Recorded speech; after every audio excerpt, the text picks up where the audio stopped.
All right. Hello, everyone. Hope you are doing well. Today, we are finally going to get around to hand painting some extra details. We're going to paint the dwarf some more. And if all goes well, this will be the final step before rigging and animating. So it's been a little bit since I've used 3D Coat. Not that long ago, just like a few weeks ago. It's definitely part where I'm least comfortable, but we'll see how it goes.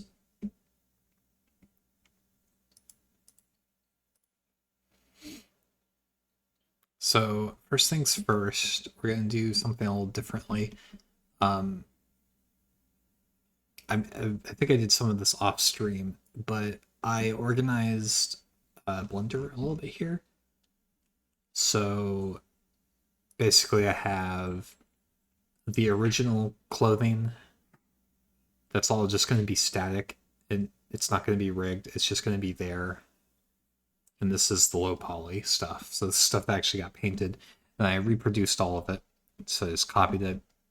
And then I also kind of finished her off by making all the straps and lace here.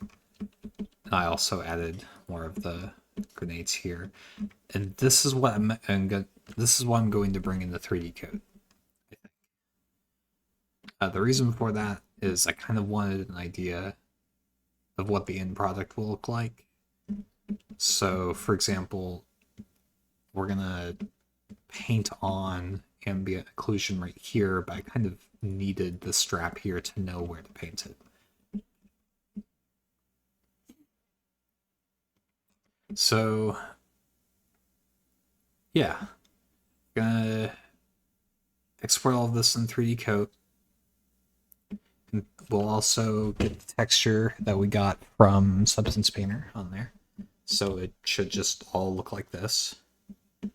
I'm trying to remember if 3D Coat is good about handling multiple meshes, because clearly there's a lot going on here. And that's going to be pretty aggravating to like sift through. So like if I wanted to paint this a little bit, I wanted to make sure that I'm isolating the lace so I don't paint on the corset by accident. So there's a few things here I may need to trial and error a little bit on stream. But yeah, we'll see how it goes. I'll just start with exporting everything, and if that's not going to work, that's fine. Tell you what, I did not create copies of the hair and the body, so we're going to do that as well. Collection.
Real quick, let me explain why a little bit more why I'm doing this. So, I want to keep an original copy of the low poly stuff, especially in case I need to go back to painting anything. Um, Adobe Substance Painter actually does look at the physical location of an item, like in 3D space. when it's looking through all of its procedural maps. So I want to keep the original in the exact same position. This will also help me when I start rigging and animating, just so I always have that static body I can go back to and play around with. But this will actually be rigged and will be moving and will be adjusted. So it's sort of like my version of just not losing my own work by just making copies of everything. So I'll have this base, it'll be hidden for we may not even look at it again if everything goes well. And we'll just continue on with this stuff.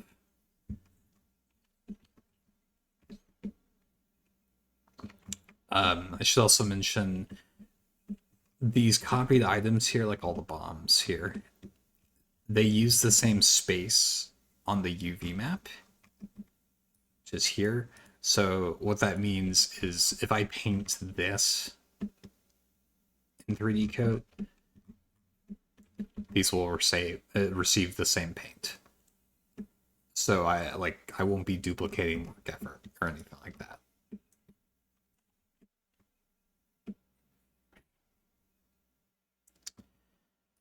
Okay. I think I'm ready to export. We'll try it. I do have my handy dandy sketch pad, drawing pad thingy. It's been a little while since I've used it. Pretty much this whenever the last time I was in 3D Coat was, so let's get to it. All right.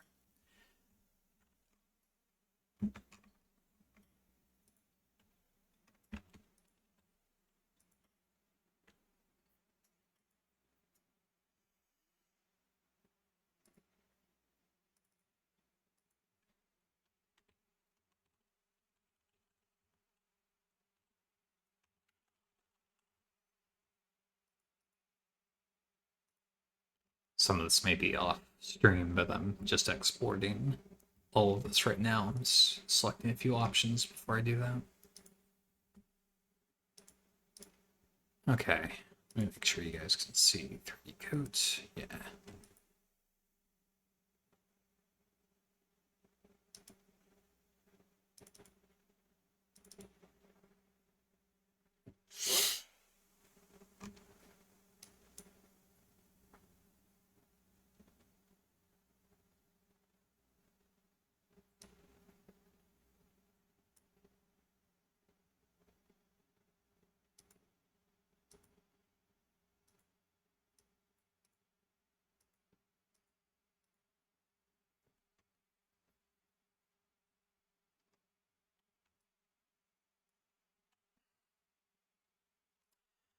Need to test something real quick. Okay, that's interesting.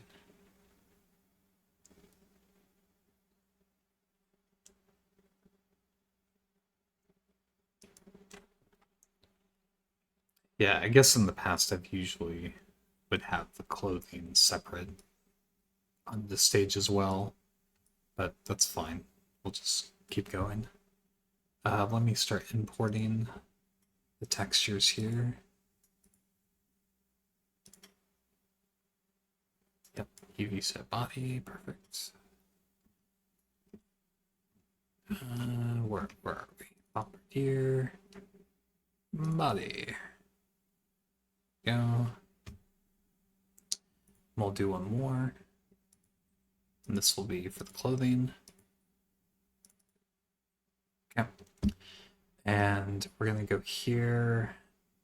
We're gonna do flat shade. Yeah, there we go.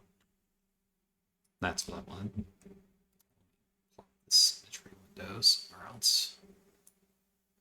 Okay, there we go.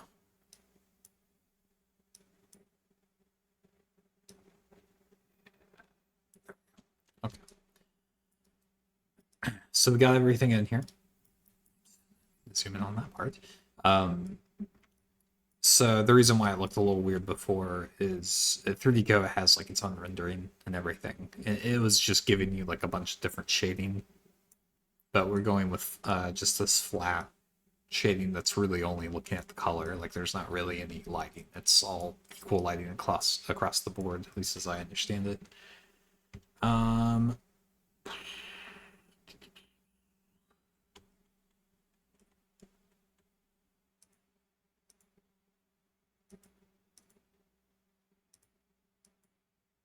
Okay, this is interesting to me. So, a couple things. Once again, before we get started, I'm sorry, no, I'm like basically delaying at this point. I'm using a trial version of 3D Coat. I'm planning on paying for it just when I get better, basically, and when I'm more comfortable with it, then I'll buy the full version. It's not the monthly isn't like that expensive or anything. I'm sure it's still worth it. I just haven't gotten it yet. So for now, our final exports are going to have like watermarks on it. Additionally, I can only have up to 10 layers. That's going to be tricky, having only 10 layers. So with all of this stuff here, so I'll try to make it work, and we'll see. But it's possible for this to really turn into a portfolio piece that I may just end up having to purchase 3D Coat Textura. And just to be clear, we are using the texture version only. That's what Textura is. It's cheaper than the full suite because really we use Blender for everything else, and Substance Painter as well. So we really just need the texturing. Let me get my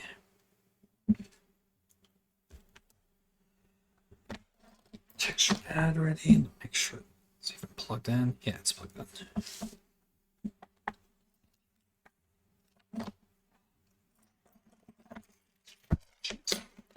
This is a nice desk. All right. So let's break this down. Game plan is relatively simple. We are going to go through and fix little details like that. Oh, those jagged edges. That should be an easy fix. So we're going to fix that. We're going to enhance the highlights, we're going to enhance the shadows, and we're going to add extra color in different areas. So that's the plan. That's what we're doing here. So the base color is doing quite a lot for us.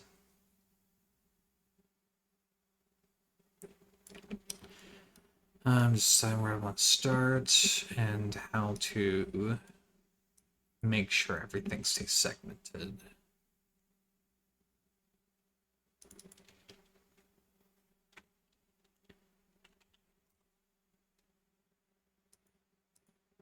I'm gonna test something real quick. Brush.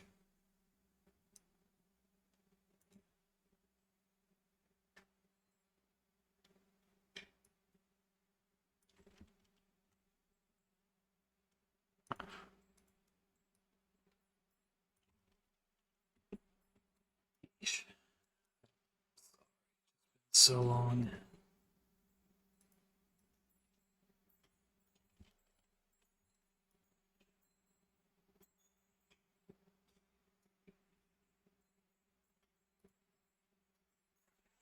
Oh, this is a great start.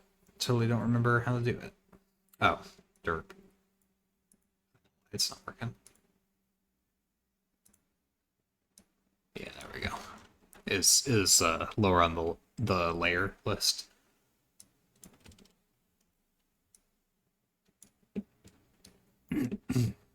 Okay. And let's see. Here we go.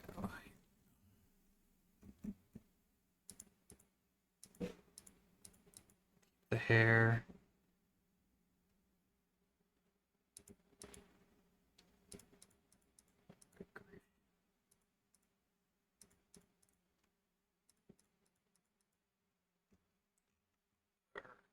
This is gonna take too long.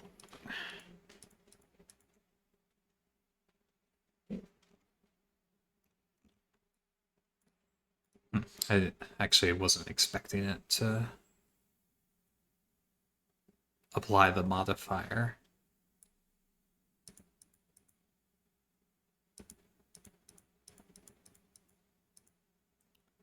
I keep the goggles on. Let's keep the coat on. Pants too.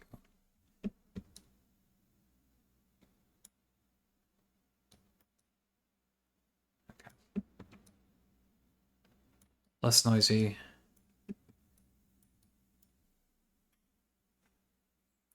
Get symmetry on.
Start. Let's see, 3D codes.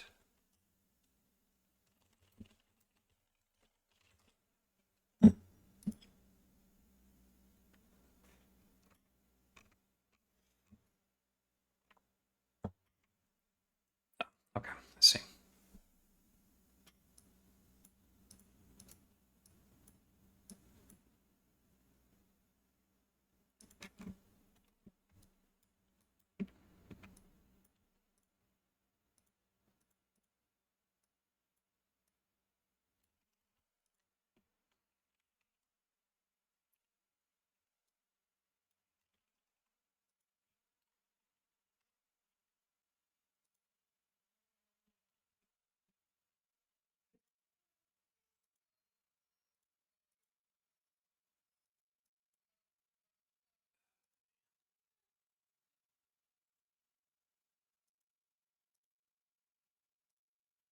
Okay, there we go. Perfect.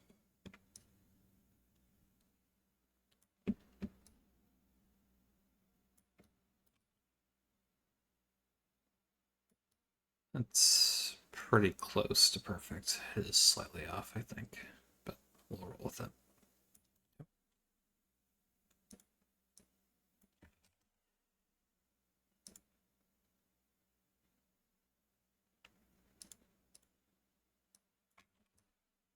Yeah, that's good. Okay.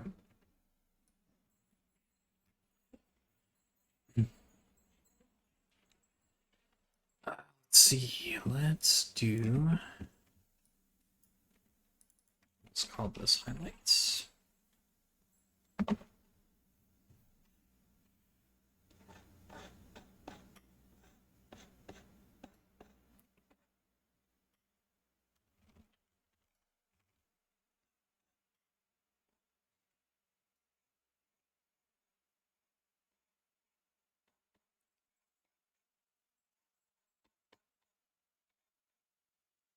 Just gonna enhance it a little bit. That's all we're doing here.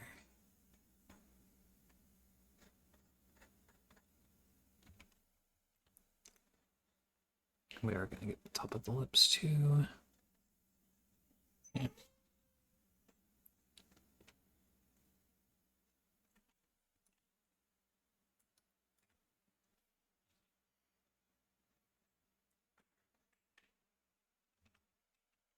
So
Still highlights a little bit more than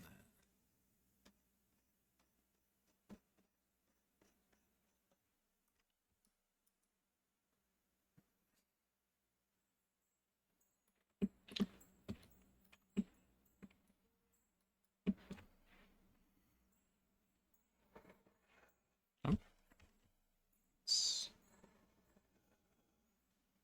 My strokes a bit more than that. Okay. Again, nothing special. Just enhancing the highlighted areas.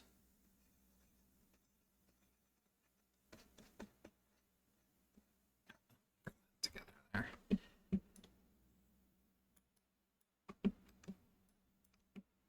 Let's see. Let me bring her corset back in, actually.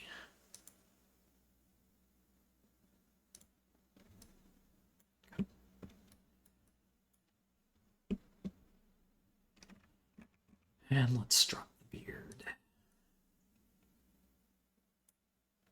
I'll tell you what, we're gonna drop the cap too.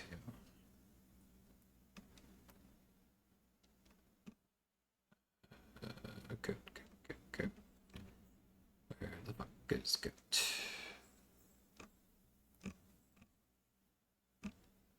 Hello, the fuck is the cute? There it is.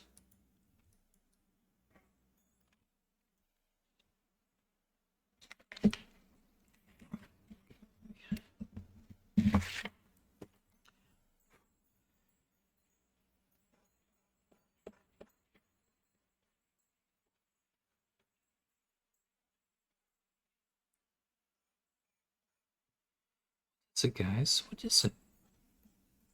You guys have bones. You guys have stuff to do. Come on, guys. It's okay, Leo. Okay.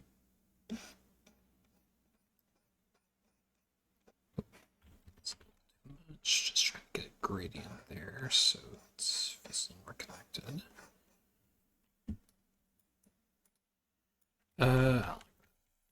Making it better. Let's just make it.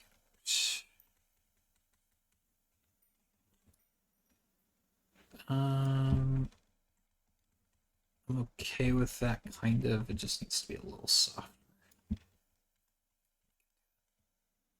Oops.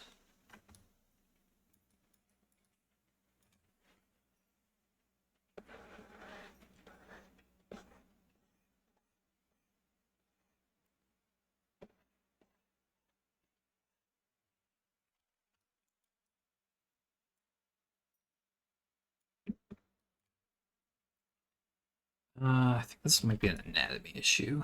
I don't think there should be a highlighted area right there. Isn't that where you have a dip? Feel the top of your chest where it meets your neck. You should have a little dip there. That might be an anatomy issue. I mean, it's not that noticeable, but it's fine.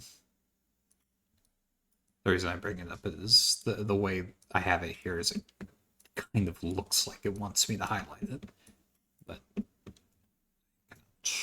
because you have a divot there.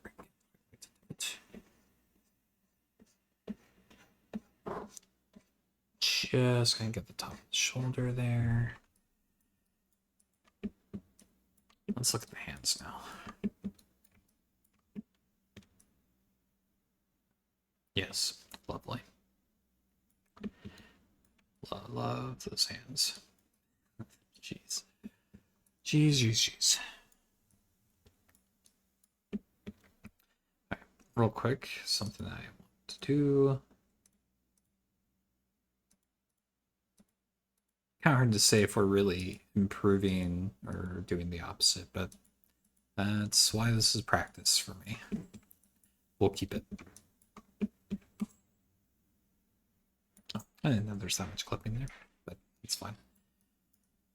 We won't see that part anyway.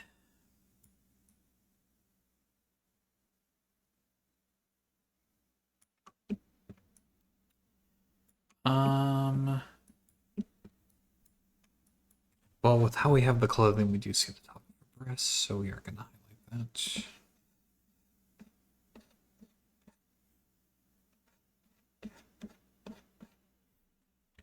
No, that's not what I want.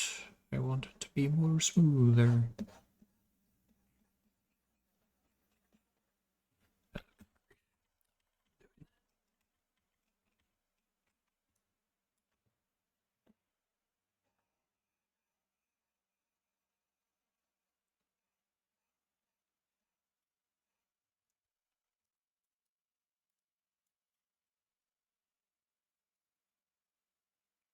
That's a look with the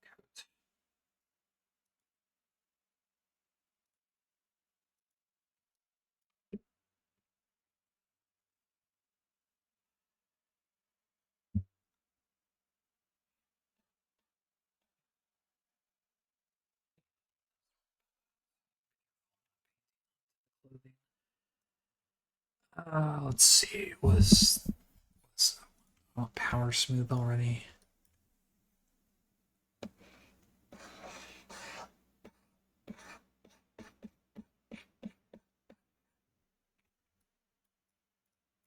No, that's too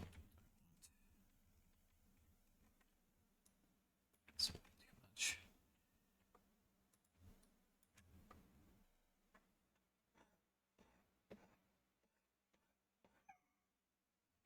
What is this, Leo? What is it, baby boy? Oh, come on, Leo. You're just sitting there. You're fine.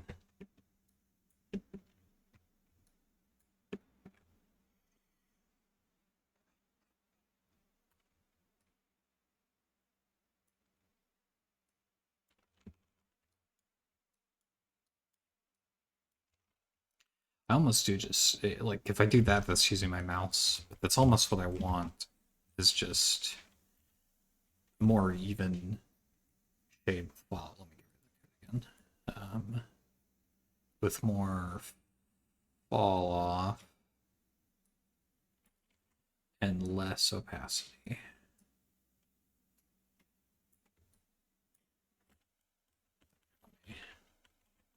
Just kind of bring it back here.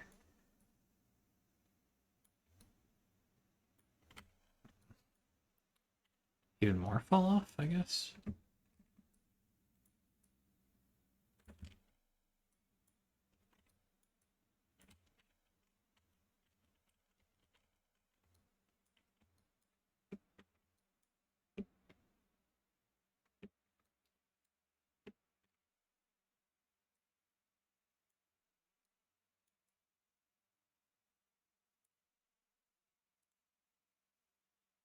Okay.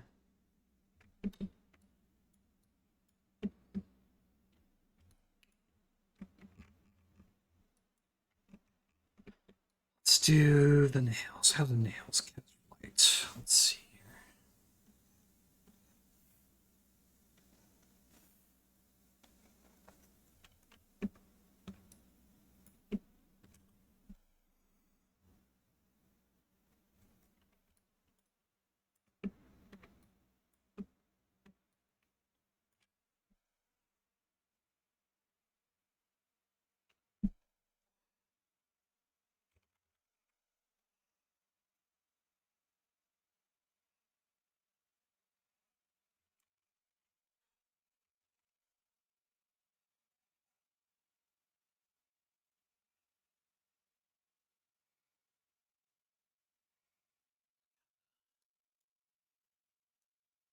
A little more middle there.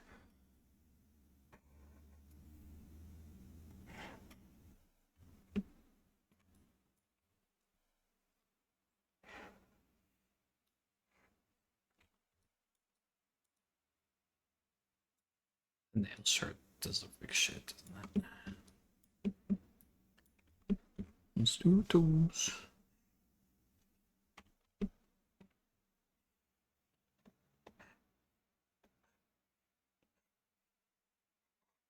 Let's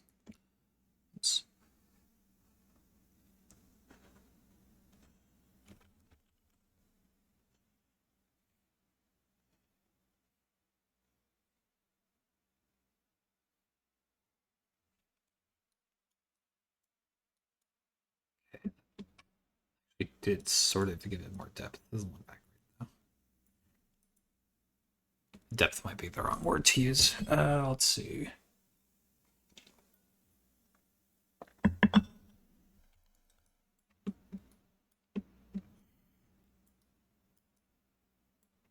It's not really that important to me that we highlight the ears, but that spot's just big to be enhanced, so we shall.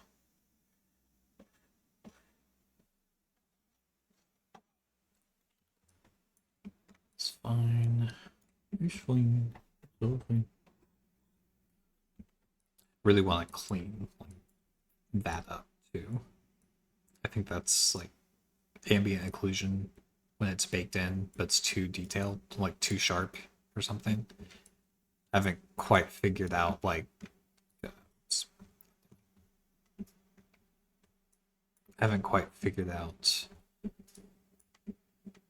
how to like just avoid that altogether, but it does pop up a lot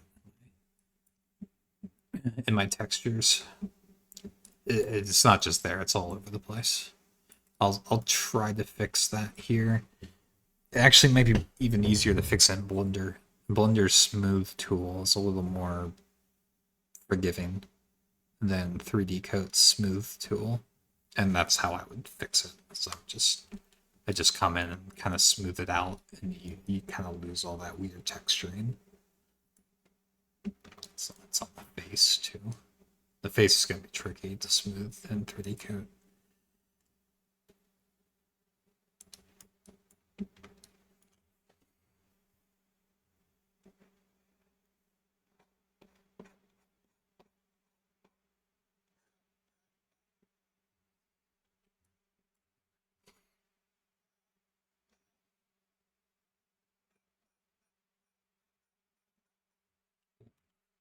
There. Nope. That's good.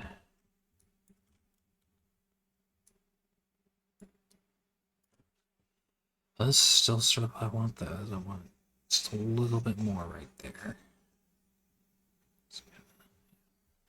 See how that looks. So, I mean, it's better than what it was a moment ago, but it's not great. It's not great. Let's see how this does. Oh, okay. That was forgiving, I guess. I'm just using my mouse to do that.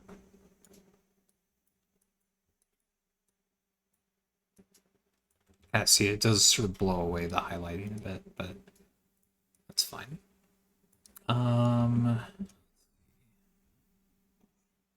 Oop, that's smooth. That one. Back to the brush.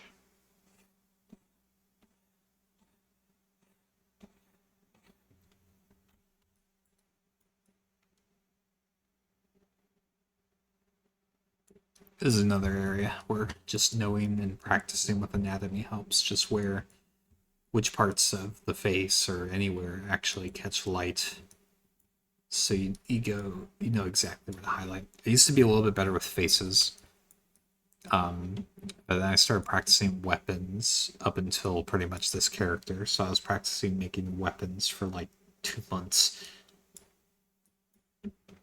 And it's been forever since I've worked on a character, so kind of just getting back into that groove. I don't know what's going on there, but that'll be easy to fix. I'm pretty sure that's in this layer too. Like I did that. Probably because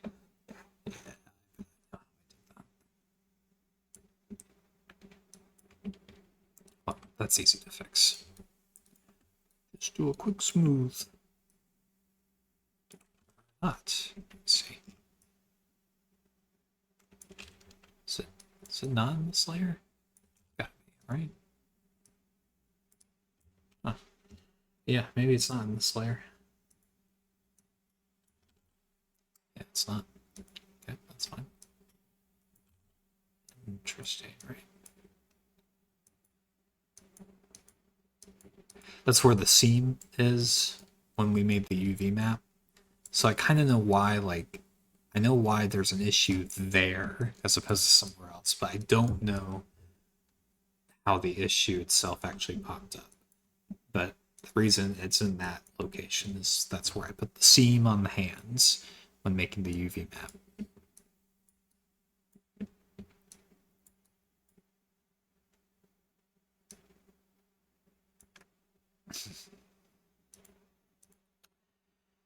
I want to try to avoid adding layers or adding more stuff. And that even includes fixing, but we're going to have to. I want to try to avoid adding stuff to the original textures because that's work that may be blown away if I decide to go back into Adobe. That's why I may end up saving the fixing for last. So like if I decide I'm unhappy with everything, I can still keep the highlights, I can keep the shading, I can keep all these layers. But if I want to go back and change things in Adobe, it's going to completely override any changes I make to this layer. Because this is painting on the texture, whereas this is painting on a new layer.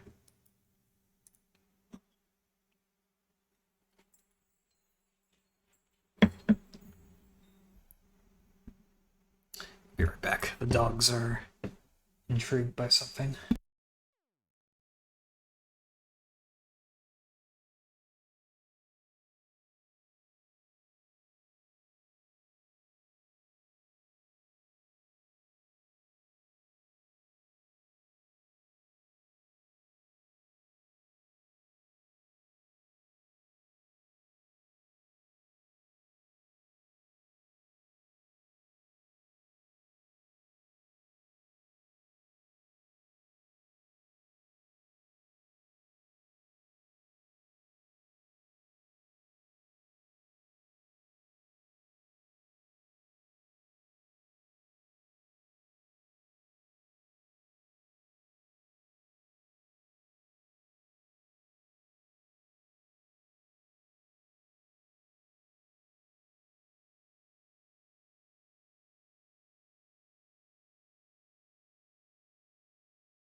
Okay. Let's see. So back to the highlights. They're still kind of weak on the face, especially after I smooth. It's me. Oh, I'm still on smooth. That actually is kind of what I wanted. I'm not sure if it looks better or worse, but just... I guess for this, maybe I should just use the mouse. I end up just using the mouse for so many things. It just gives this nice... I'm just used to using the mouse. I mean, that's all it comes down to. That. I have to come back and clean those lines up. That's okay.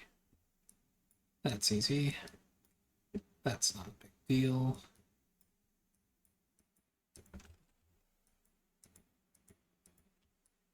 Same thing, but that's okay. That's not a big deal.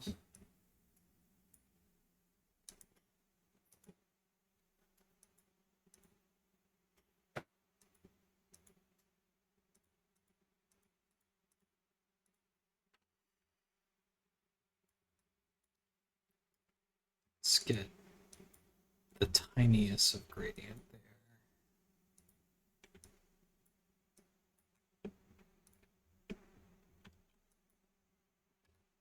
Just the tiniest gradient there. I don't know. I may have gone a little too hard with it. So we'll see. Let me export.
Okay, sorry. Radio silence gone. Um,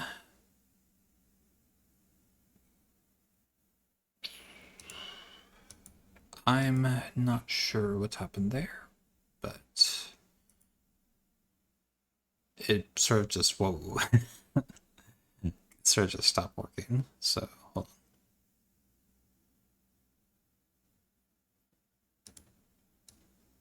on. No, still deciding doesn't want to play.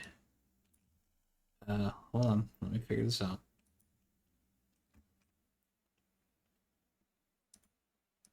There we go. Okay. Don't know whatever that is there. Interesting. Well, let's see.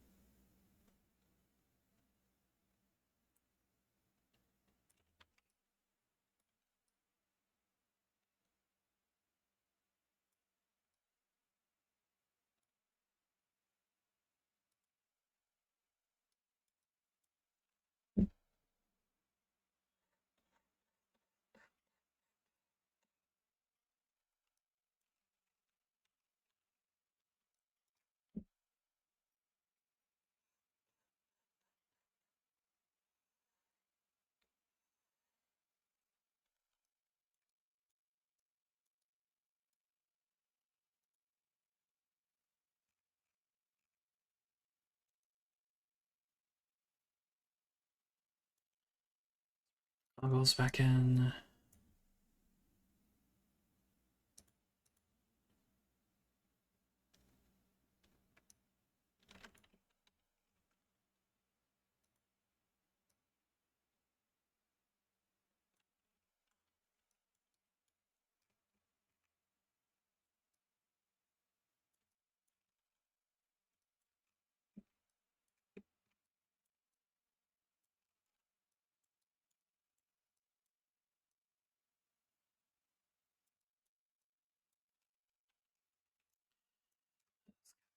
Trying to get like a shadow here for the goggles. Kind of make it clear that it's imparting a shadow. That's actually a little tricky.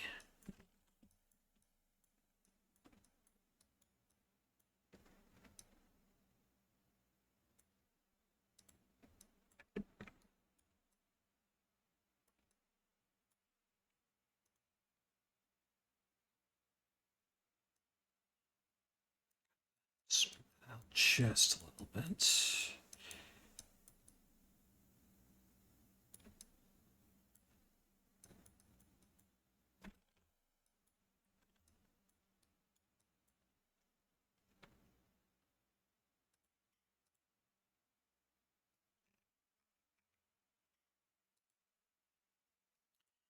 Bring this back.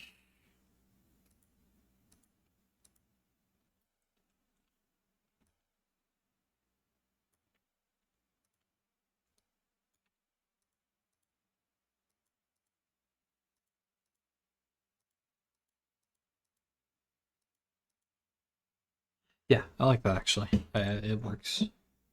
We can stick with that.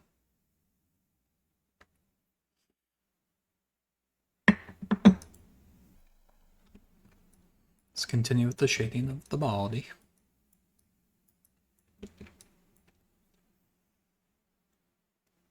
Oh, still smooth.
Okay, sorry, some of that may have been off screen, but I was just checking to see how it looks in Blender. Okay, okay. We're making this work. The highlights on the face are still a little weird, but they're easy to fix or get rid of, so I'll stick with it for now. I like the shading. Shading is always easier than highlighting, in my opinion. It always gets better. Much better. Let me bring everything back in here. Well, all the big stuff anyway. Good. There we go.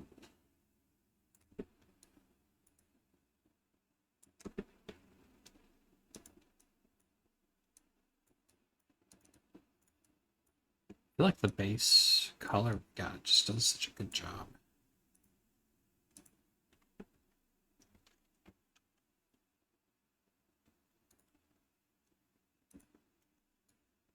Would like more shading.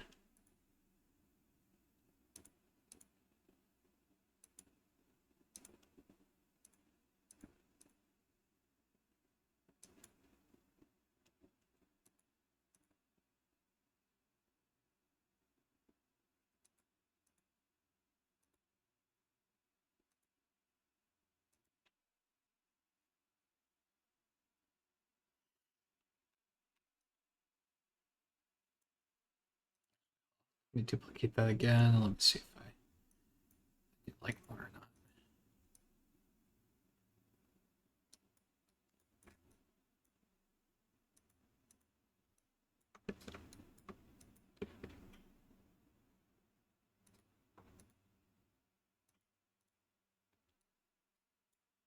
Need to fix it on the hair. I don't actually want it there, but that's fine.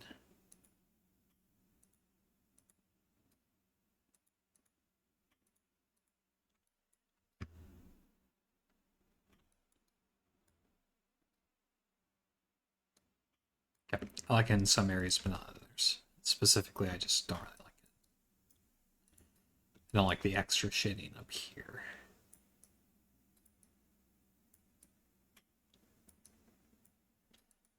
Yep. So now I believe I can merge up, and now it's one layer. So I'm not using an extra of my 10 layers. Okay. This is what we started with. This is where we're at now.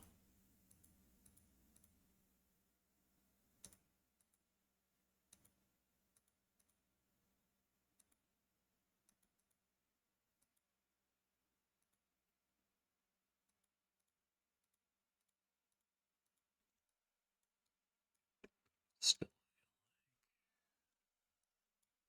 it's a little heavy-handed.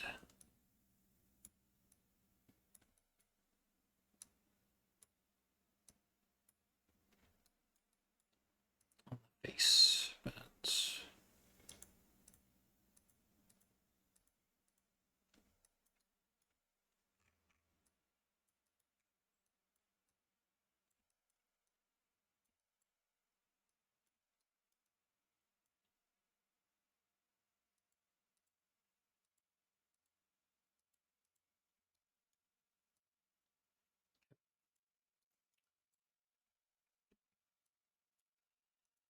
let's do another export. See how this looks in Blender.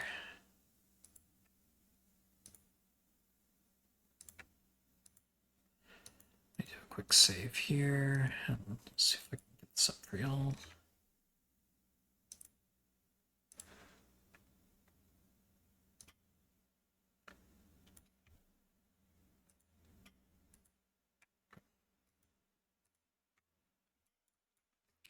Yeah, so you can see the watermarks. That's fine. We'll deal with that later.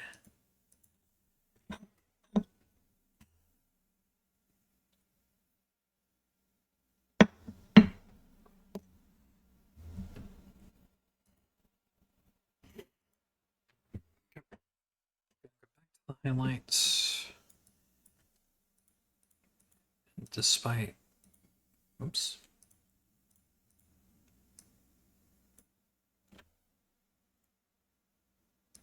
How's that look?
adjust that later.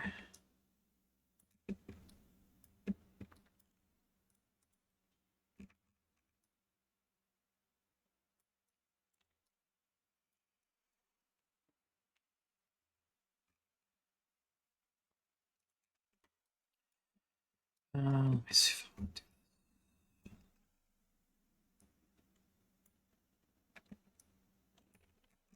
It's just too heavy-handed. I don't want to go away, but it does need to be smoothed out a bit. I might come back to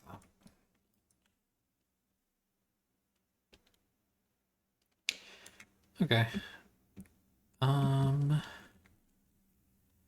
So we'll stick with shading.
I think we can move on to adding some color. We can see how everything looks.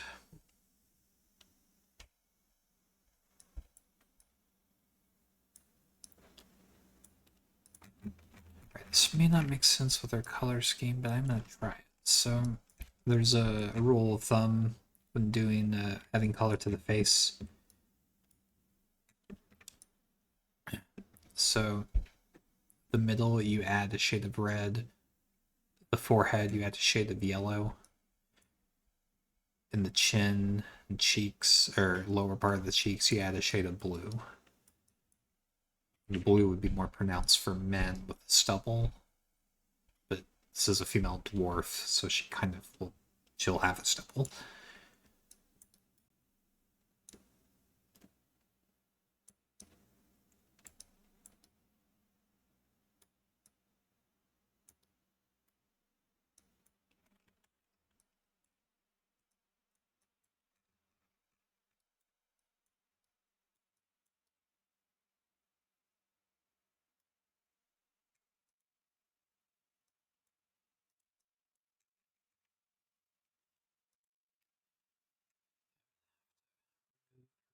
Stash beard here.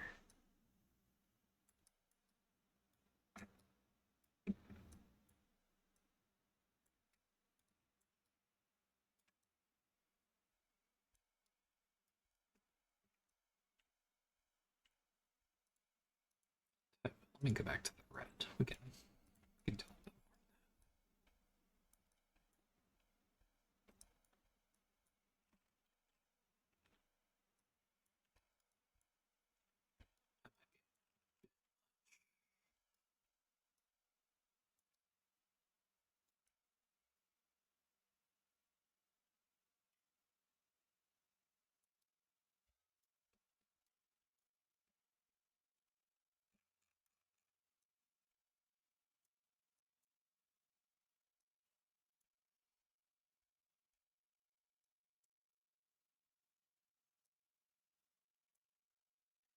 Okay, I did mention yellow. It's not really.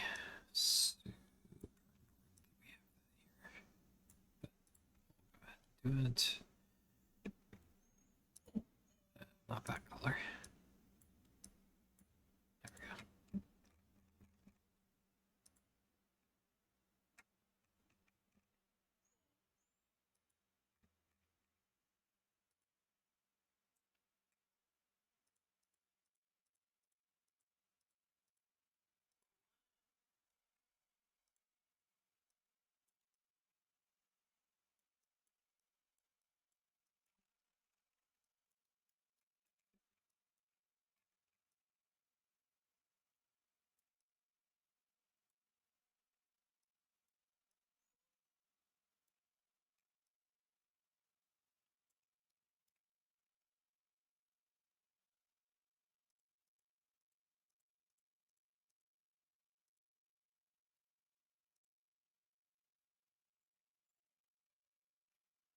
What is this, Leo?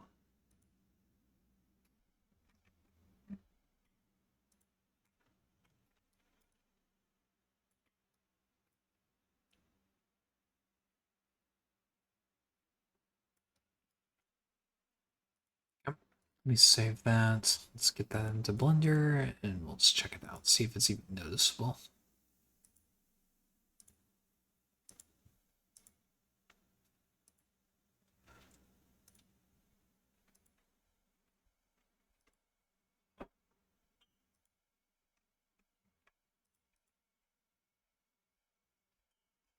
Yeah, it's a little noticeable.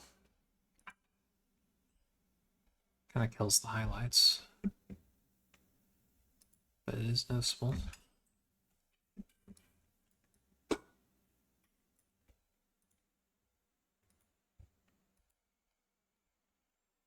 Alrighty, I'll be right back.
Okay, we're back.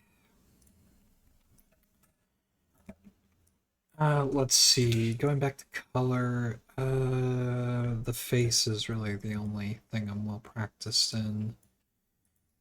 I mean, when you add color there, let's get rid of everything again.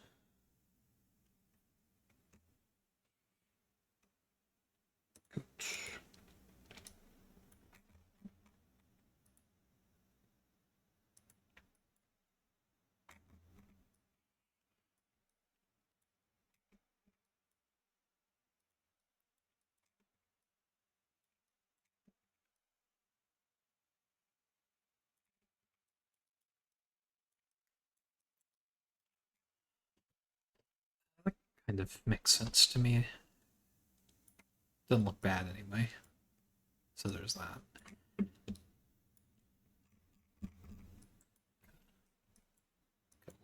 Here, here, there. That's too much. Let's do lube. Lube.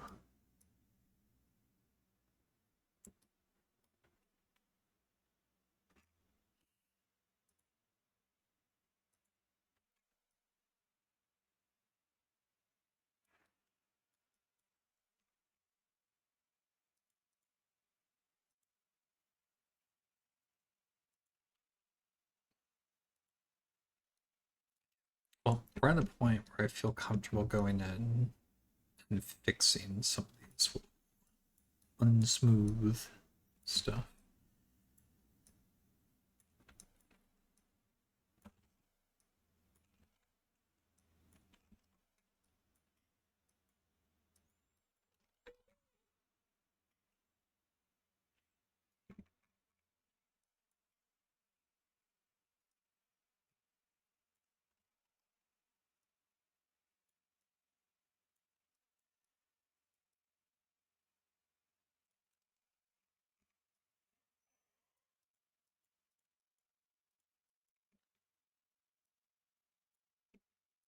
A moment, Leah. I'll take you out.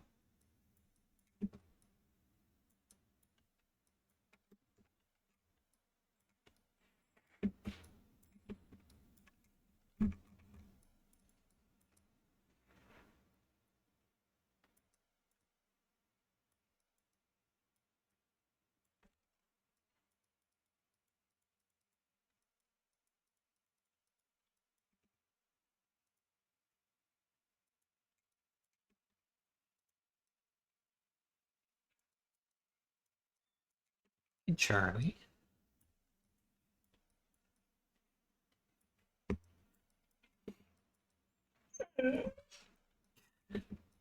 What is it, Leo? Yeah?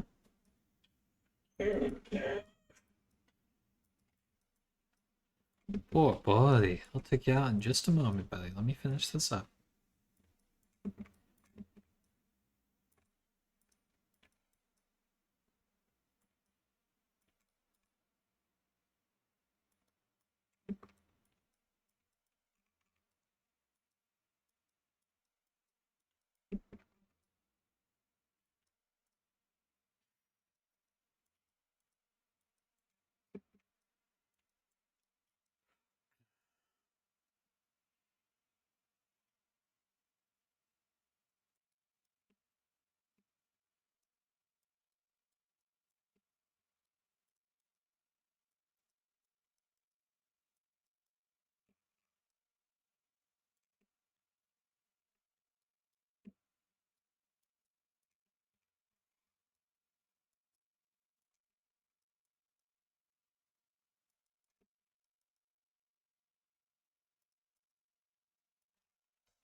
Looking a lot better. hopefully I won't need to go back into Adobe for anything. Because that really is looking so much better.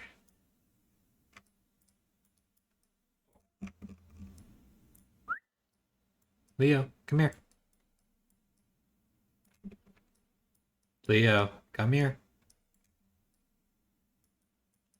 Leo, come on, buddy.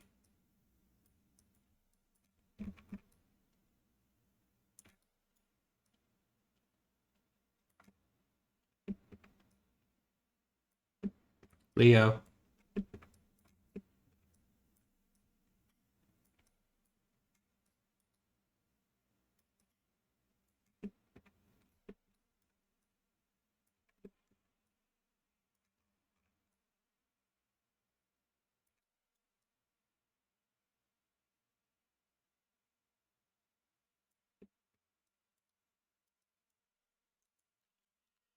Okay, I'm sorry, guys. I'm gonna take my dogs back outside.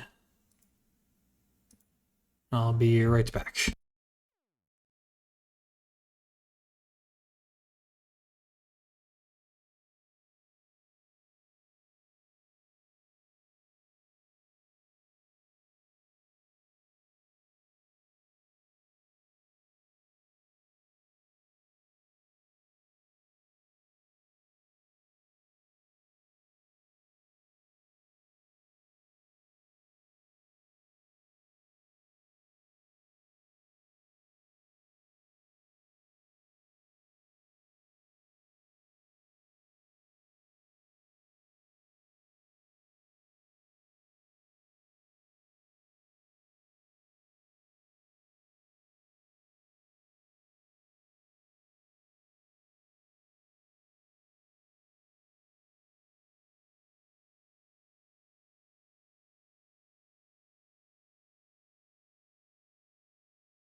We are back.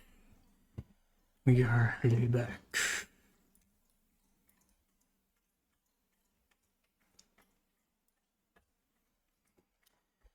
So what are we doing? We're finishing up some of the color on the body.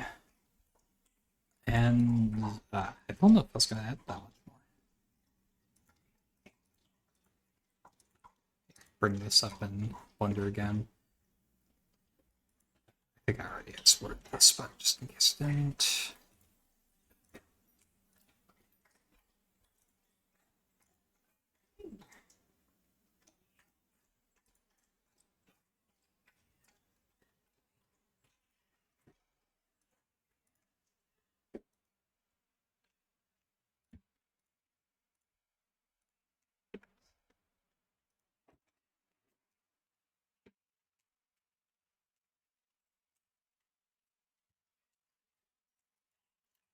Okay, keep going back and forth with this, but let's go back to the highlights.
I'm gonna go radio silent periodically here, but I keep going back and forth on these damn highlights.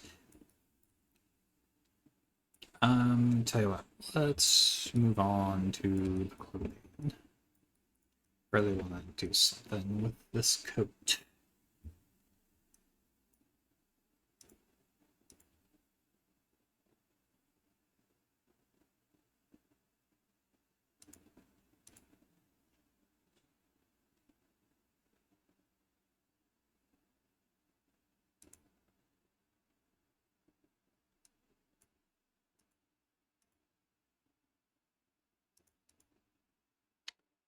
There's a way to quickly isolate only one object in 3D code.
Sorry to come back from Radio Silence, only to say I will be right back.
Okay.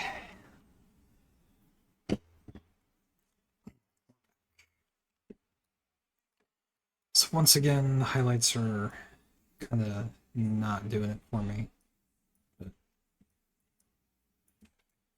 we will continue.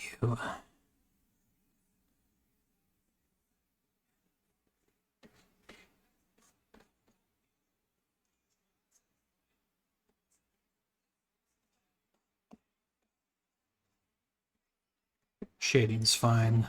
Shading's just always easier. No surprise there. Another news.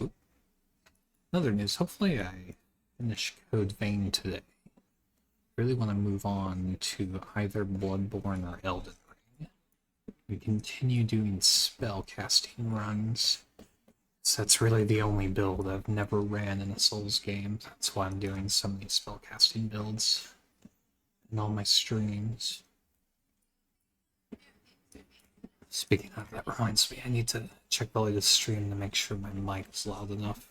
Oops, and it's been an issue. Grab some of my first streams.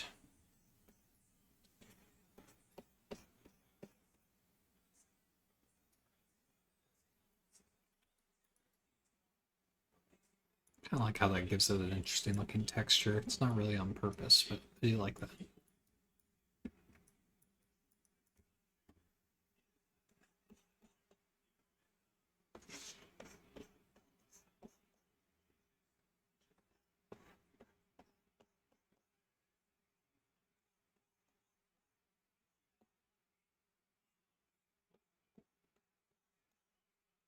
Okay.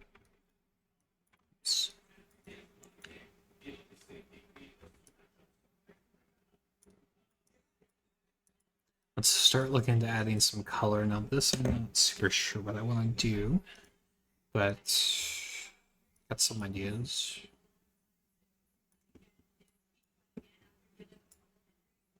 But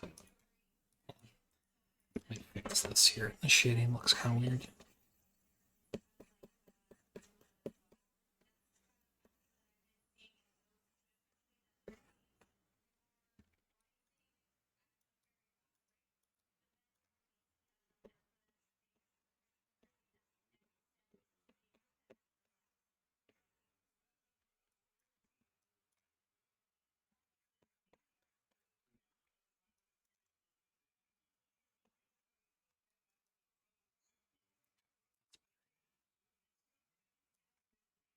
All right, now for color. So I want to add some green, almost like there's like mossy crap growing on it.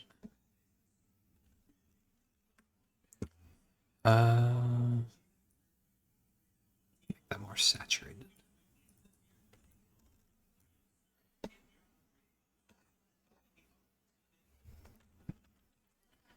Definitely at least sure about this.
This feels a little too heavy-handed now, but it's the right effect. Let me get the eraser out. There we go.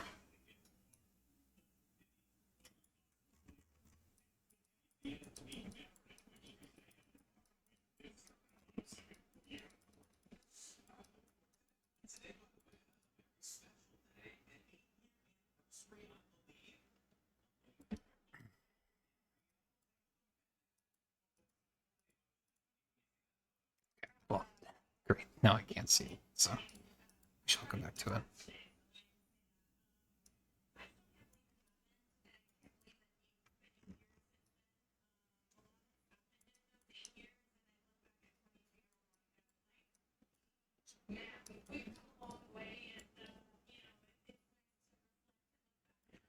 Let's see how that looks in Blender. Save, export.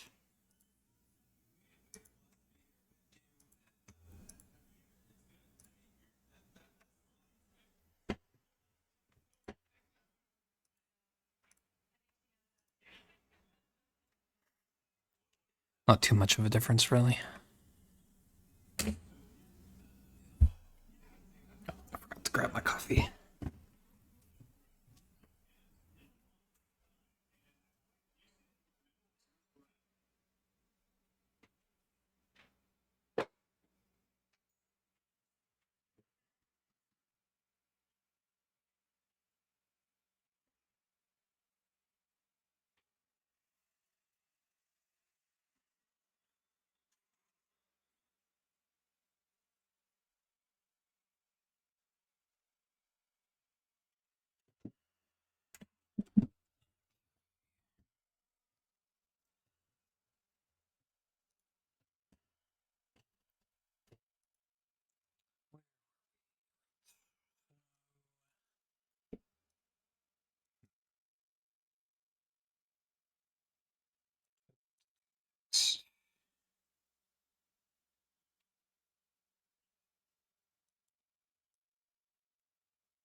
Let me export this again. Let me just see how obvious these highlights even are in Blender.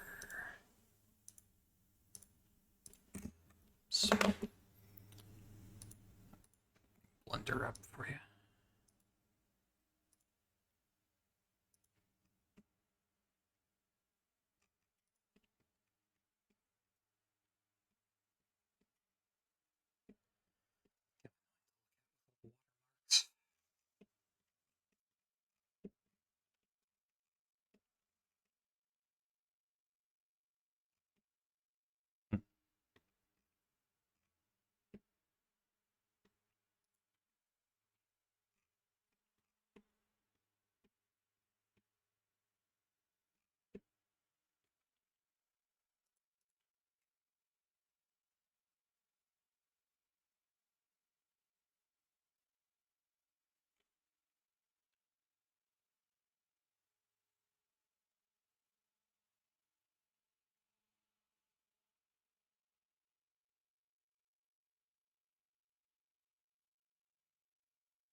Okay.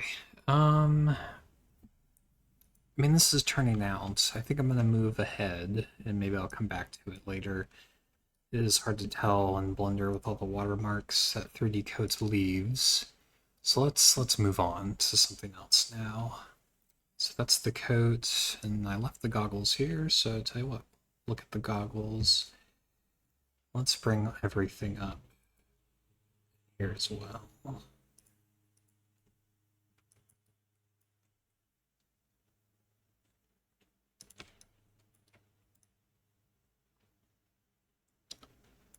Okay. Let's look at the goggles.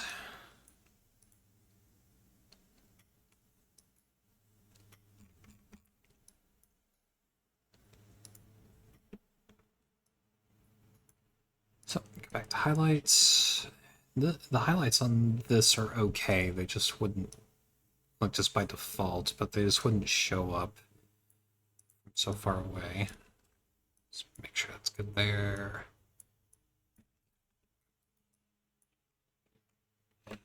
Let's get to it.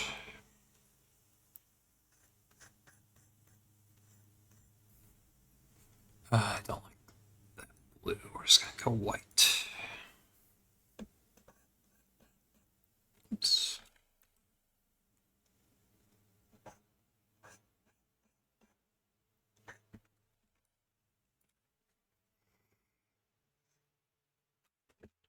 Bad brushstroke. Go, that's better.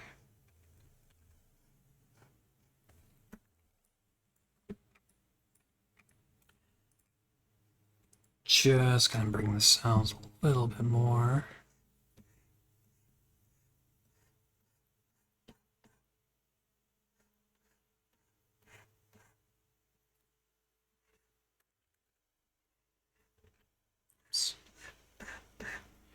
Struggling with these brushstrokes today.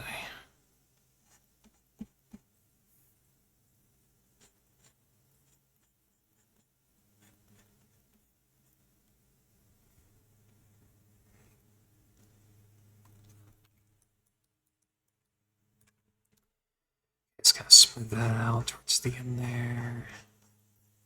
Okay.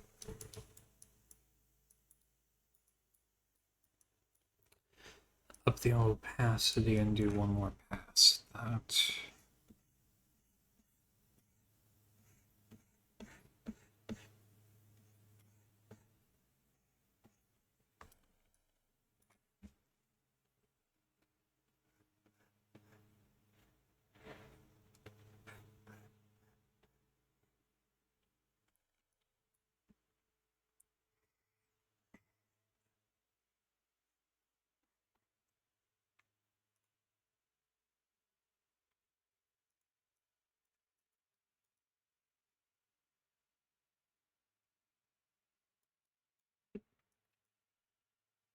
Let's see. Let's smooth that out.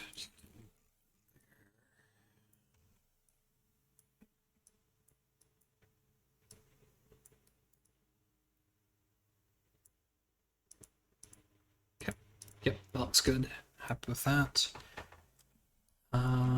May not actually need much more. Whoa.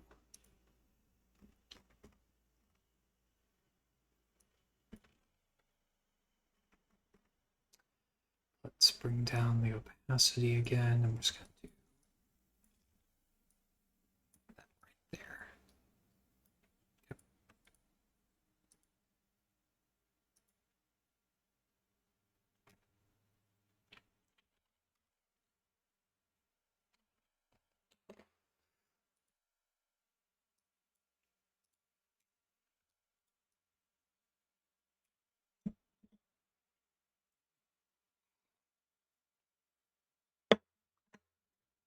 Yep. We might be able to just rock with the same color on the glass here. Let me see how this looks though.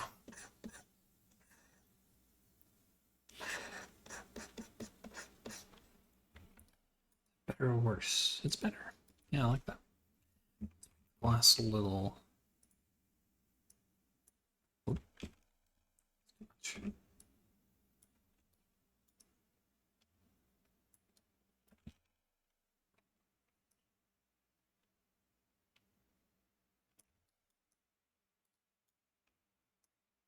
Yep.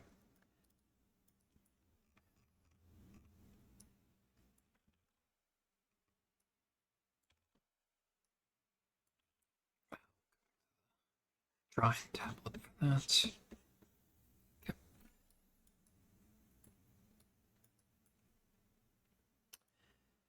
Tell you what, it's bothering me. Let me get my color.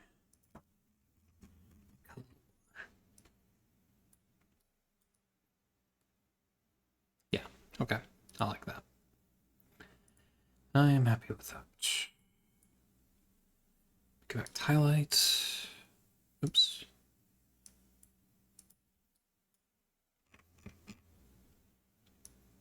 Bring the shine out even more.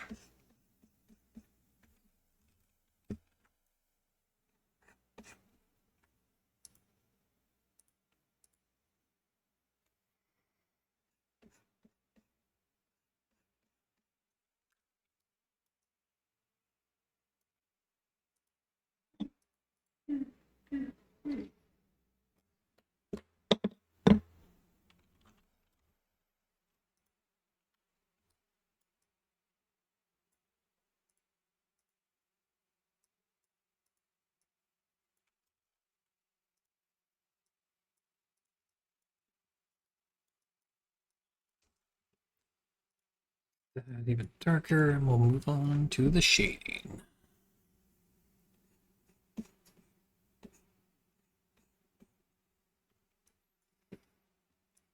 Let's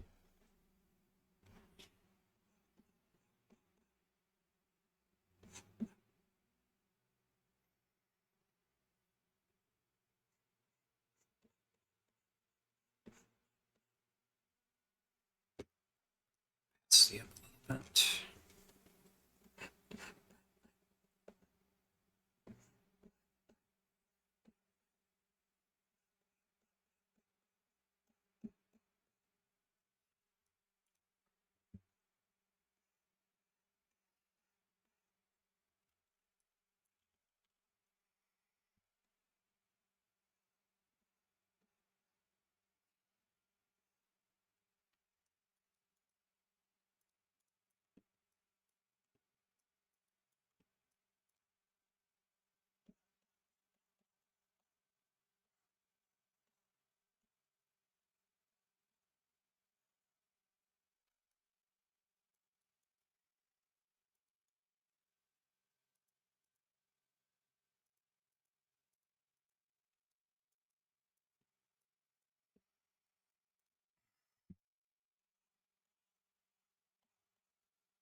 Okay. It's coming together, kind of.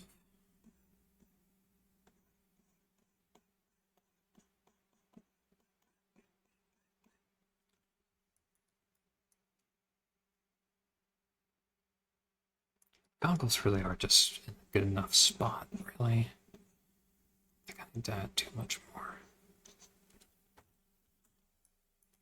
Smooth that out here.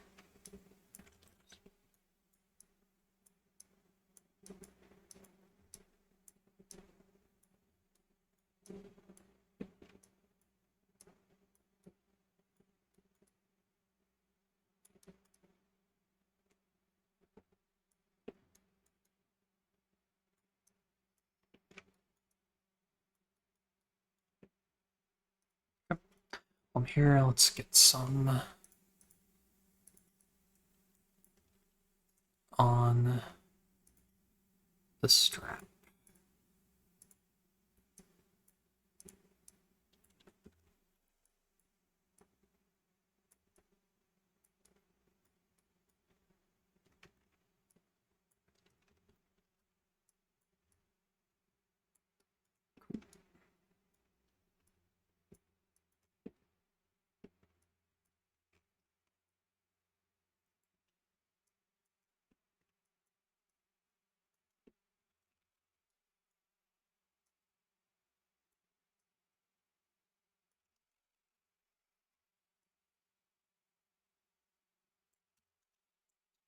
Brush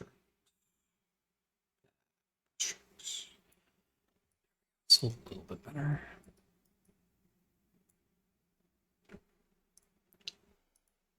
Cool. Get some highlights.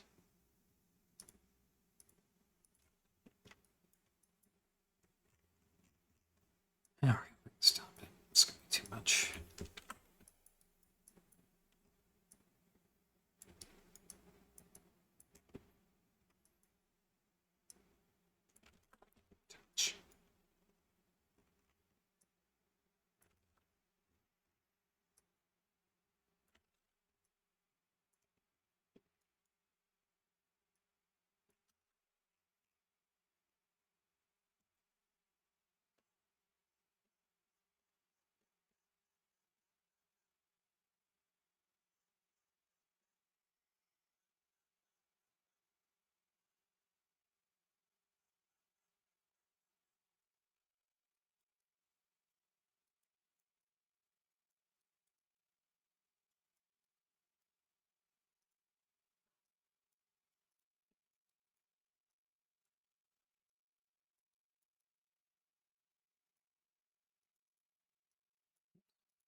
Hey there, Ni hao. How are you? Hope I'm pronouncing that right. Welcome to the stream.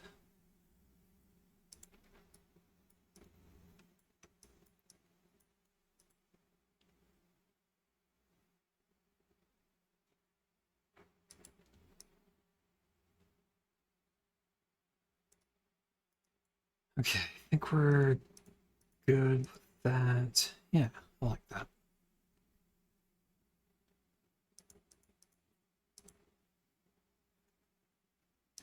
Doing good, doing good. Just trying to make some progress on the manual hand painting today. It's going all right. Go ahead and export this into Blender.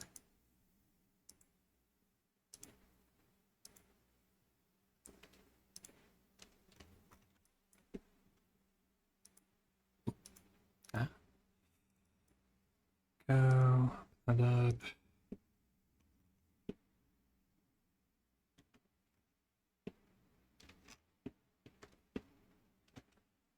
Looks okay.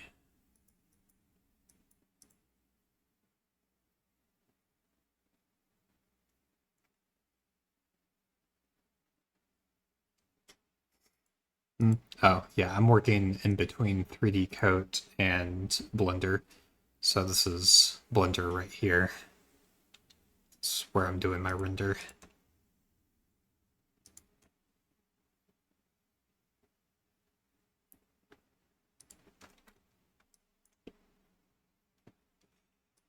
And let's go back to 3D Goat.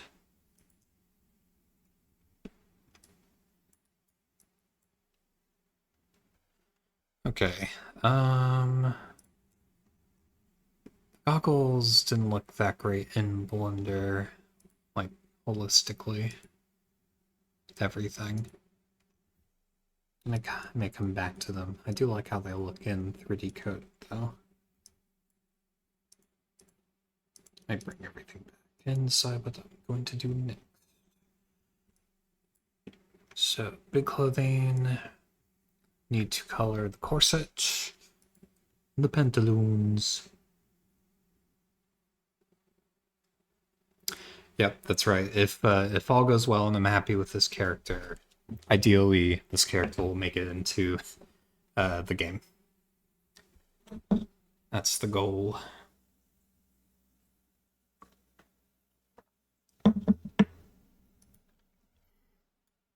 And so far, I think I'm pretty happy with this. It's probably the best character I've made so far.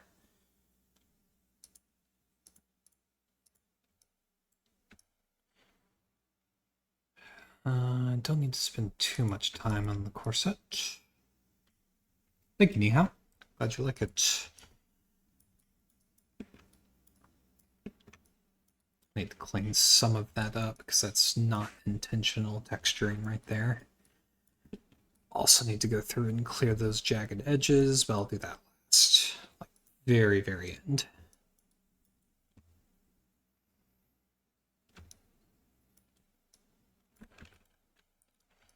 Alright, let's do some highlights. Make this a little lighter.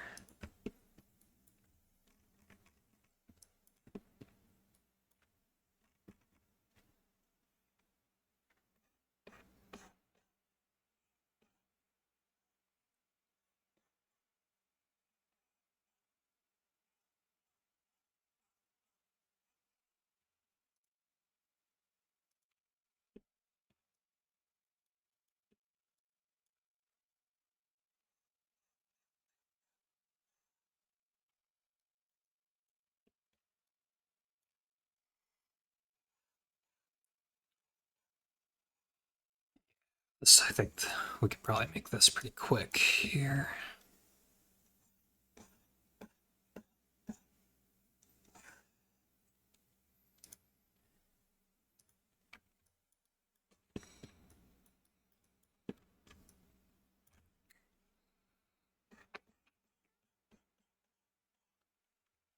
So much of this won't be seen anyway on the corset. This is all hidden by the coat.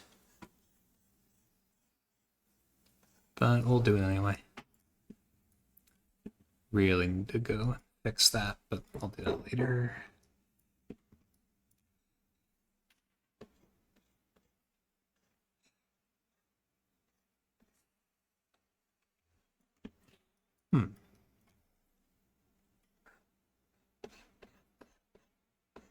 There we go. That's better.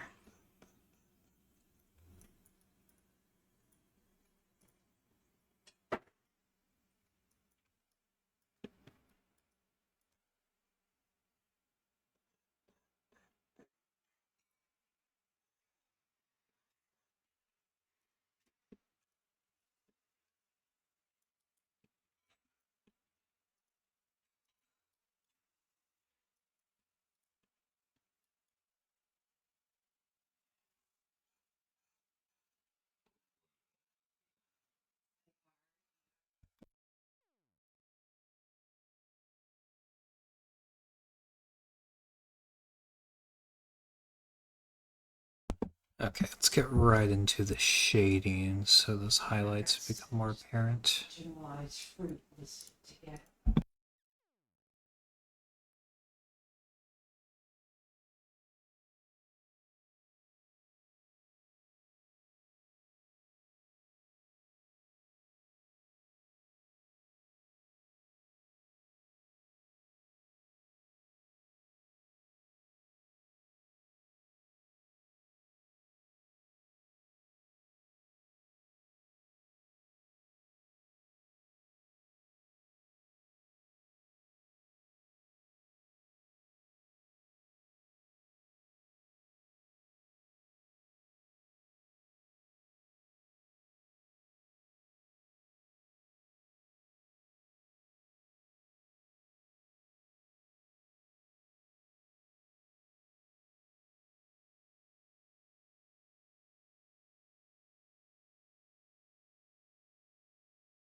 Sorry, radio silence there for a sec.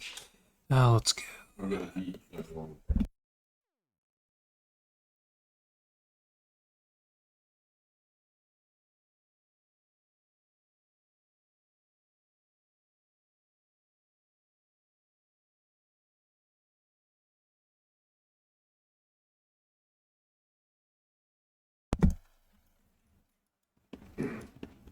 Okay, let's get some more shading. These parts.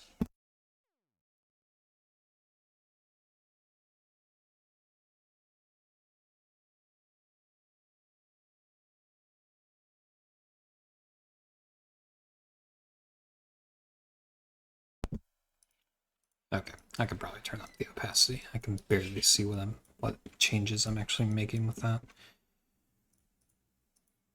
Yeah, hardly anything. It's not too big.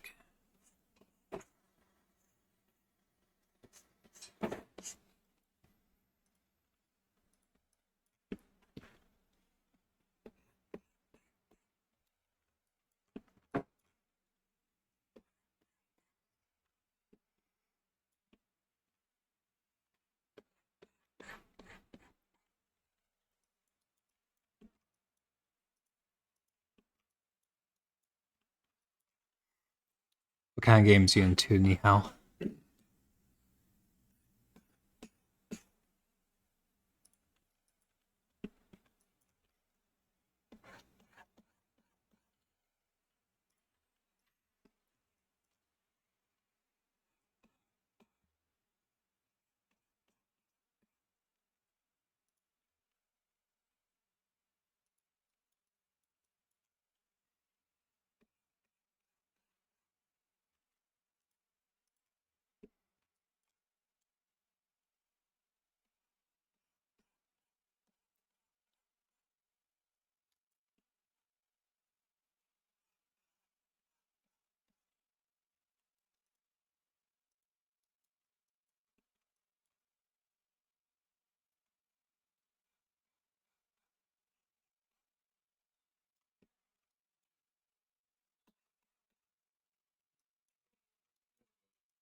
Civ 7.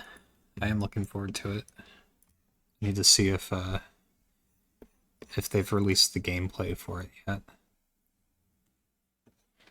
Yeah, I'm pretty addicted to the Civ series.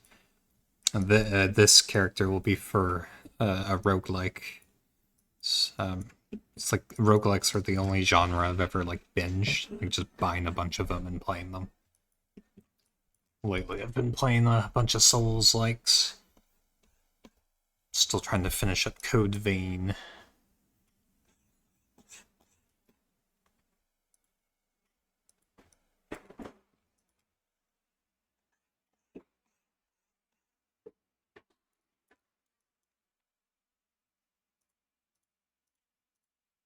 There we go. There's an effect there. You can see the shading. Excellent.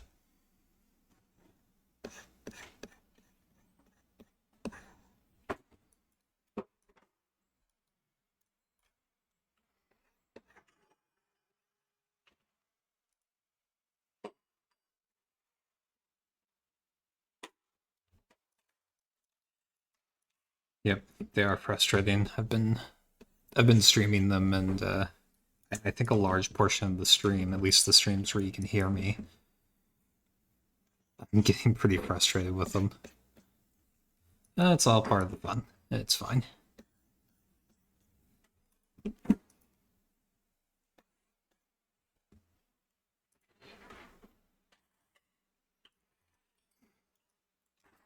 Yeah, grand strategy games are good. Have you played Stellaris?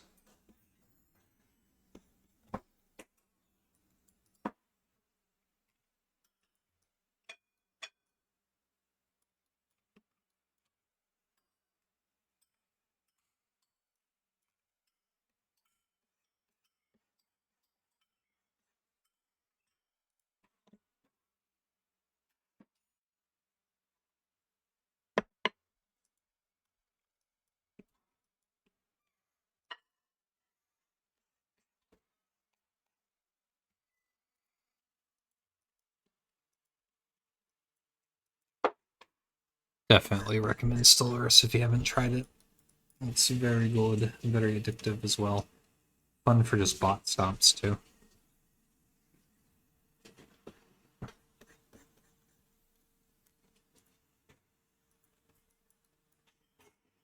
Um,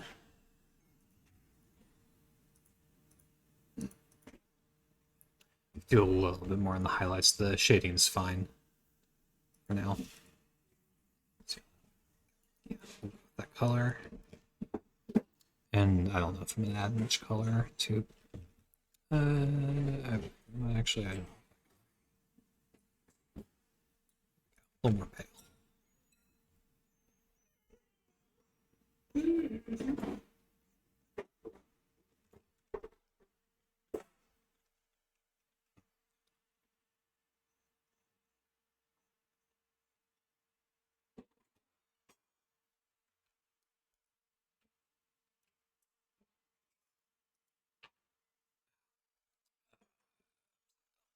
I did all of that in the shading layer.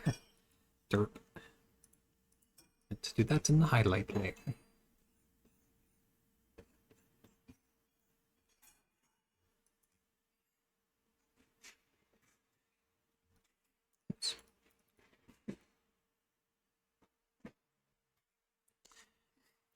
Yeah, so the game is planned to be a roguelike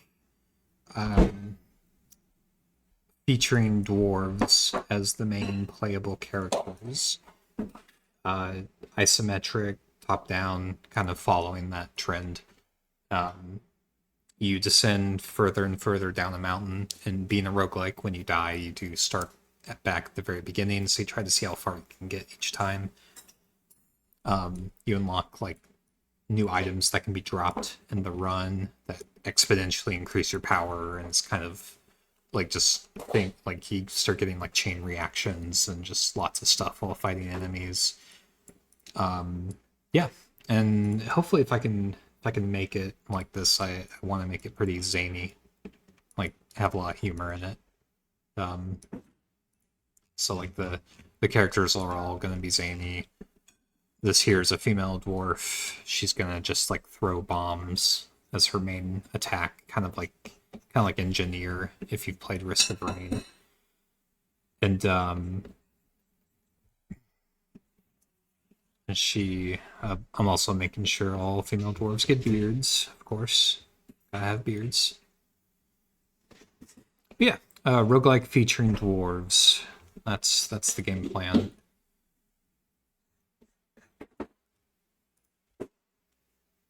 Thank you, Miguel.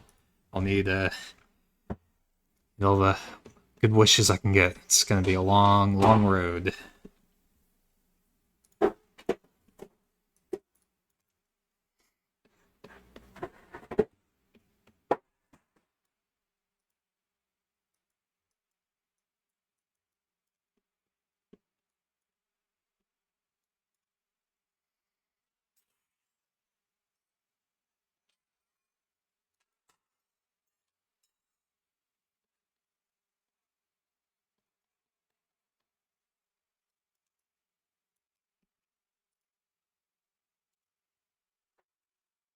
Thank you, Miguel.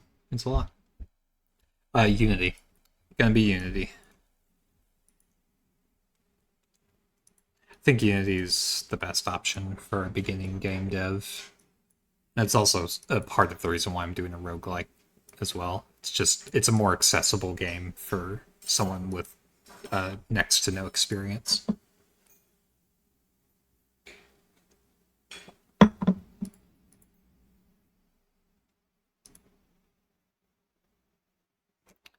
Let's get this in Blender. Take a look at clothing.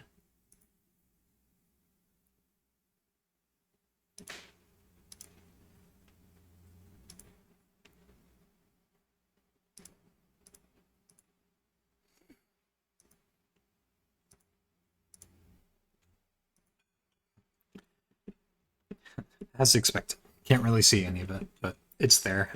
So that's fine.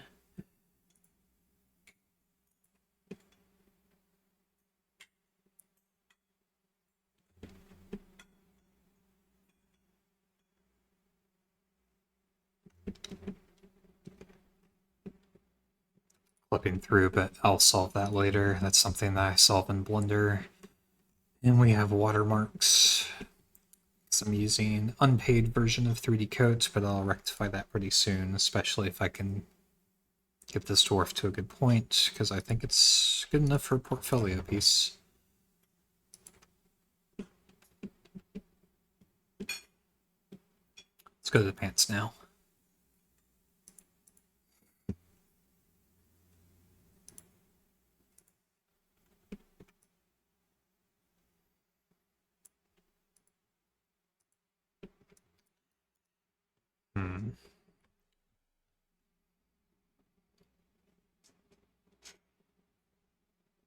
So a couple of things I meant to do with the pants that I never actually did a few steps earlier. So I may actually take us back a step or two, but it shouldn't undo any work. But I will save just in case. I don't know, so much of, again, this is going to be something that won't really be seen. I was going to like get some patches and some wear and tear on the pants.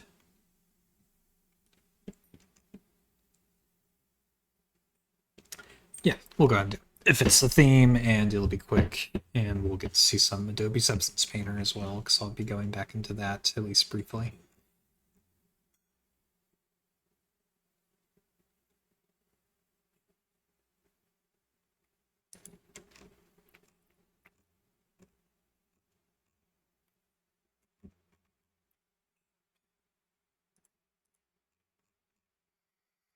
Yeah.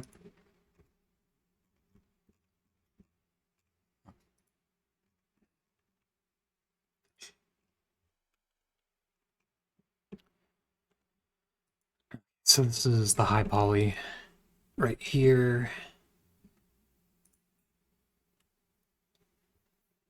This is where I do my sculpts.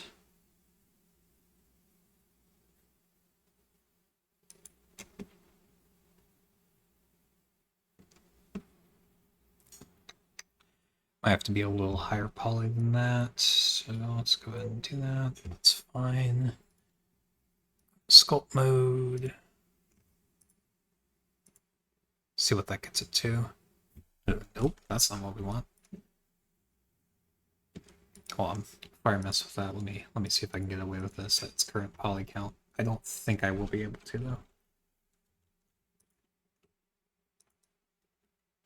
though. Great. That's not great. Alright. Let's try. I'm gonna save this because this might crash Blender. Yeah, this might legitimately crash Blender, but I'm gonna try it. Generate subdivision surface with 200,000 faces. If you're familiar with Blender, this is not something you would normally do with such a high poly object. So we're gonna see if this crashes Blender. I can tell you it's definitely freezing.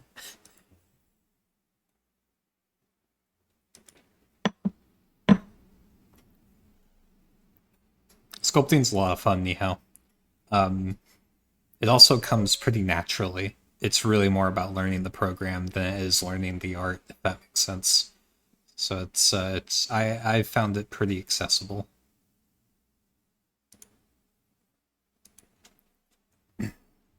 It's painting that I really struggle with, and color theory and all that good stuff.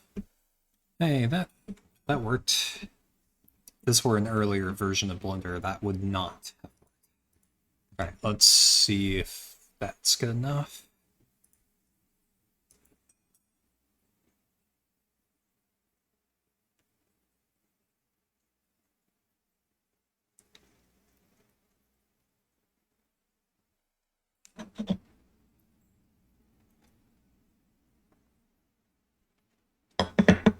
Still loading on my screen.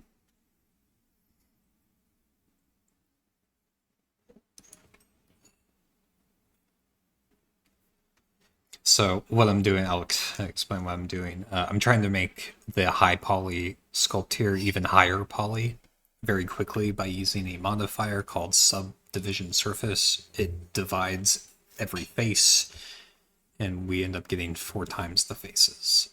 And that should make stuff like that look a little higher poly, which is what we're going for. I'm gonna go back in the object mode real quick. I'm gonna make sure this is shaded smooth. So still doesn't really look that sharp. And we are texturing in 2K texture. So like we can make it sharp. So let me go back to the remesh here. Yes, that's what I'm afraid of. That's so annoying.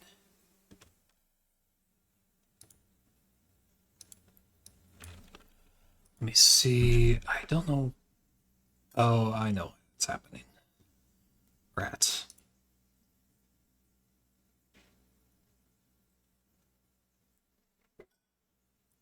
Let me try something. So, real quick, I'll just explain. When I remesh, that redistributes all the small little polygons that you can't really see here right now, but if I got a wireframe, redistributes them at a certain spacing, so that's a really good way to get higher poly objects. The reason why it's having those holes is it's not handling these cracks I made, which I did using a certain method, and it's just not handling that very well. And so it's creating all these holes. So that's why I'm sticking with subdivision surface, because I don't want to deal with the holes.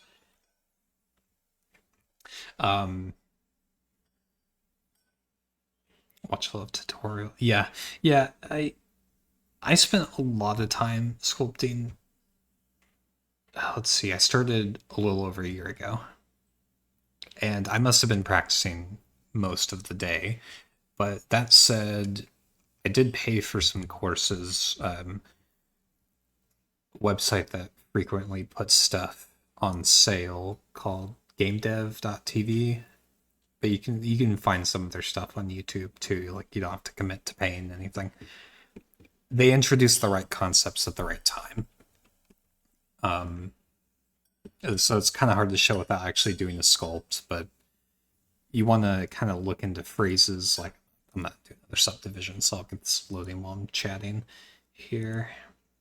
You want to get used to phrases like blocking out, which is something you apply even in painting, but also in sculpting. We start with the most basic shapes first and then connect them. So I'll pull up the high poly body in a moment. I'll go through like kind of how I started it, but like these pants, it was just a cube.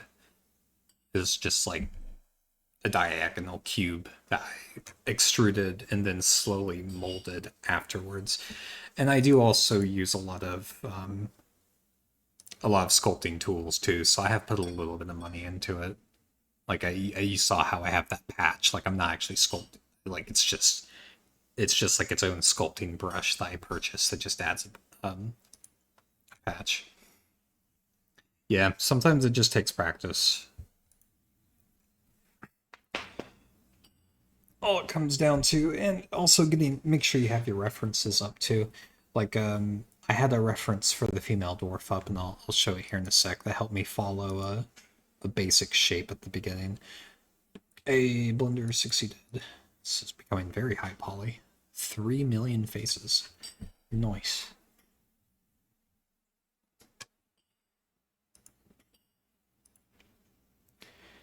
Oh, I crashed Blender. Sweet. All right, let me pull it back up.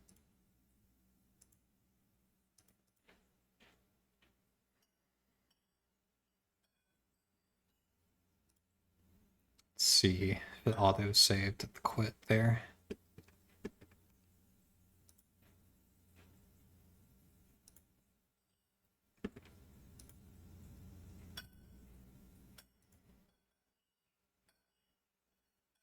Yeah, I actually got far. There, sweet. Good old Blender. Auto saving. Well, before I do that again, let me pull a couple things up here. Quick detour.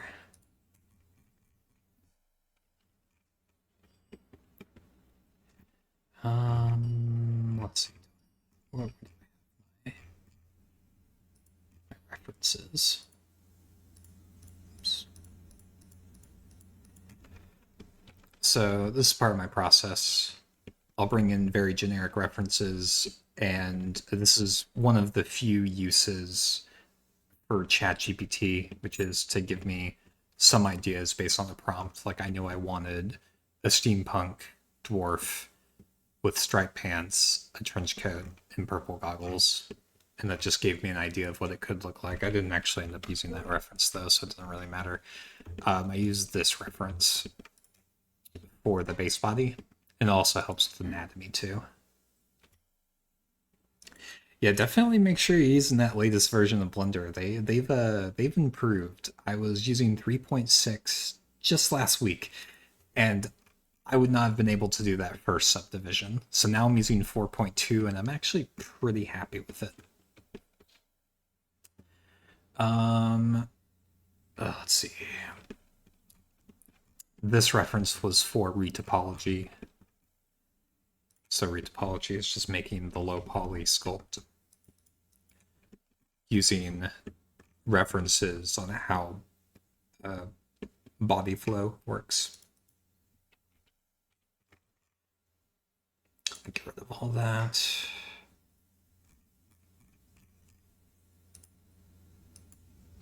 All right, let's get back to the pants here. So disorganized pants. Hi. All right, let's save just so we know we have a save there. So normally, if you're trying to just make this higher poly, you would just go in and do a remesh, and it would work fine, and there's not a big deal. The only reason I'm not doing that again is because of how I made these cracks. But tell you what, this isn't working super well, so I will go ahead and remesh, and I'll just try to fix the holes as they come up. That's so annoying.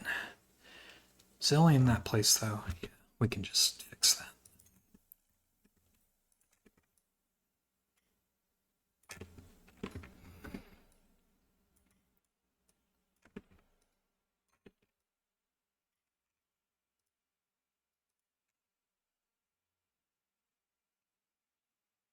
Yeah, good. Blender, blender.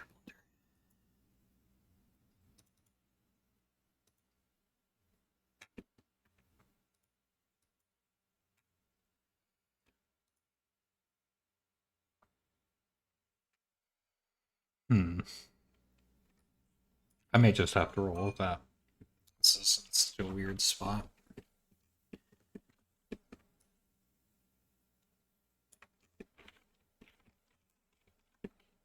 Yeah. I'll just go with that for now and see how it looks in the texture. If it looks bad, I'll come back. All right, we're gonna not have symmetry here. And I'm gonna see. Okay. Give this some viewpoint. That doesn't really make sense, does it? Put a patch right here. Oops. Larger. Ah.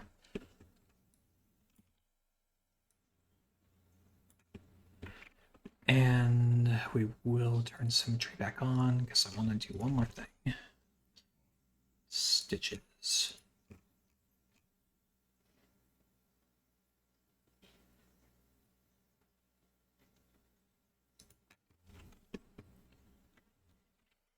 This we will have viewable. Does this even make sense? Do you have symmetrical stitching there? I don't know if that really makes much sense.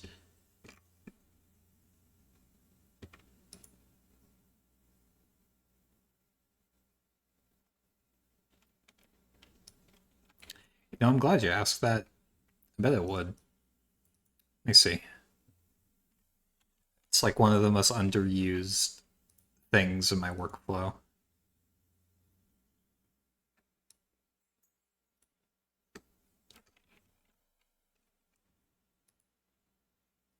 Let's just try a patch here real quick.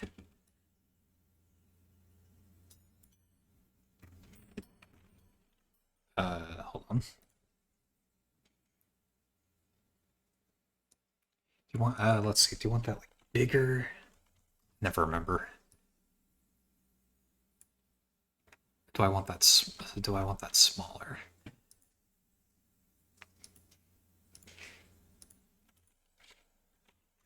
One.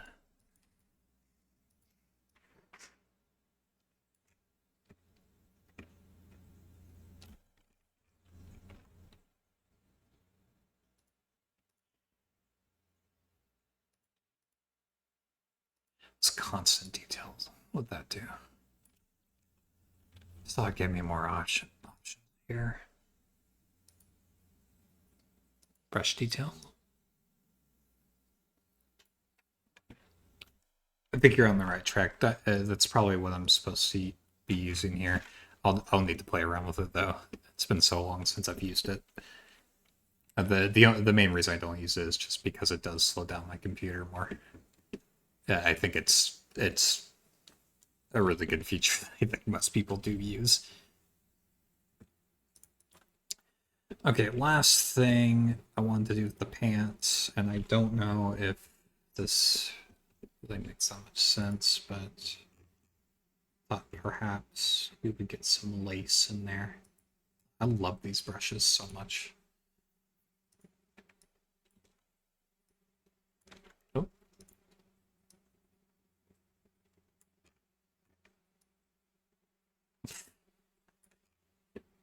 Nah, that makes sense.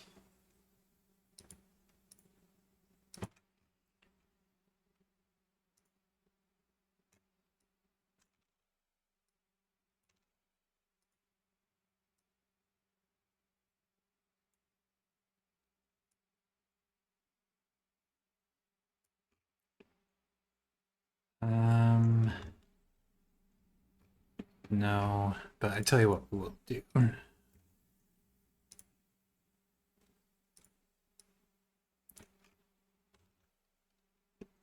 Have like where the button go. This here.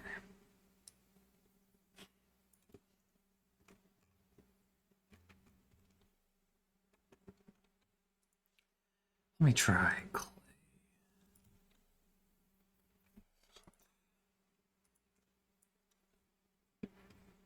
Hey, I'll go back to layer. Maybe it's just a little too heavy-handed. And we'll go back to my handy dandy brushes. Grab a button. Great. That's not great.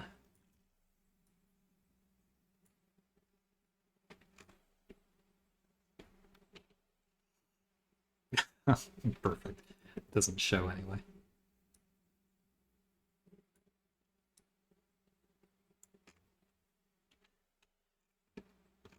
This is where references help.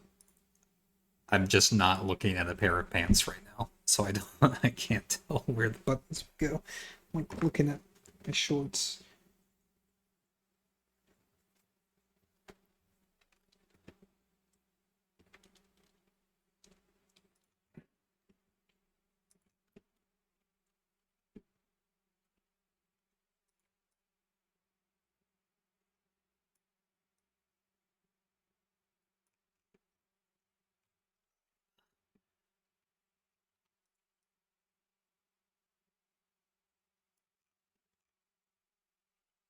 Okay, well, we got more detail in the pants.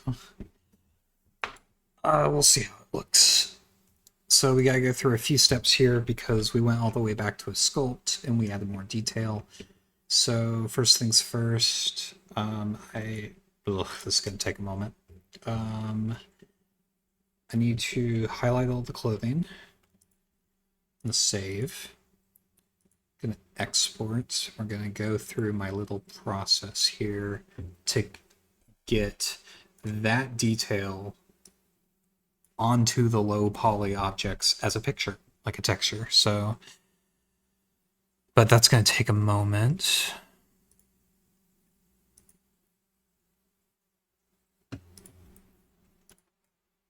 We're going to do that in Adobe Substance Painter. Mesh, selected objects, clothing, export. Got it.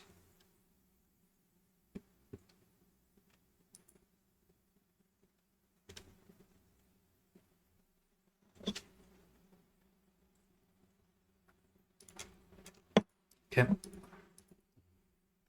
gonna hide all this now. I'm gonna get the clothing, and I'm gonna get the body back as well.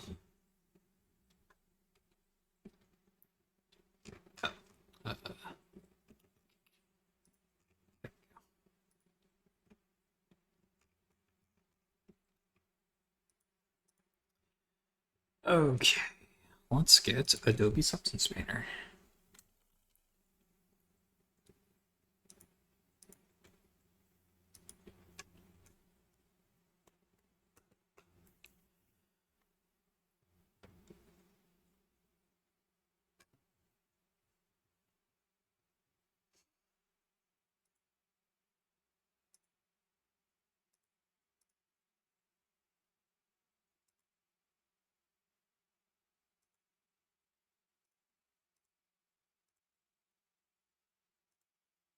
Okay, good. You can see it.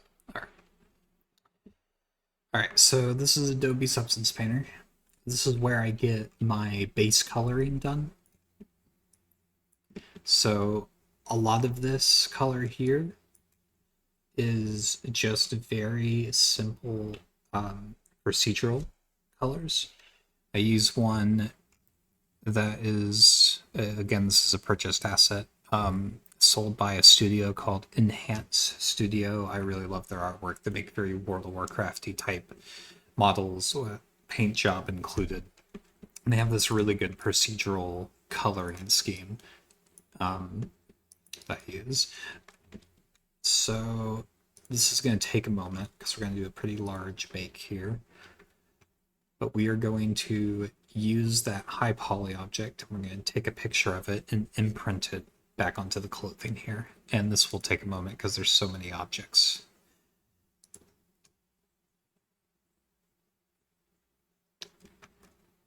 Yeah, so you can see how it's going to do that. Make sure we're good here. Yeah, so now we click. Bake. And last time I did this for the clothing, it did take a while, so we'll see if it takes as long. Actually, it's going pretty fast now, but it'll slow down when it gets to ambient occlusion.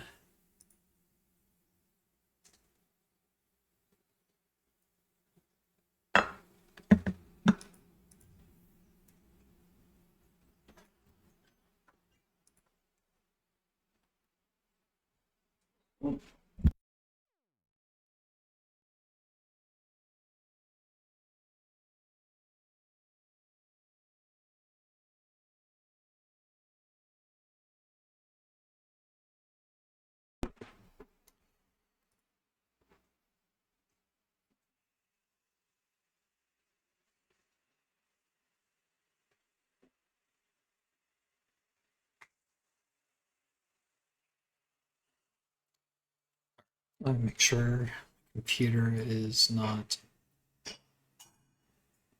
full on RAM usage. It's not, so it's should go through, but it will take a moment.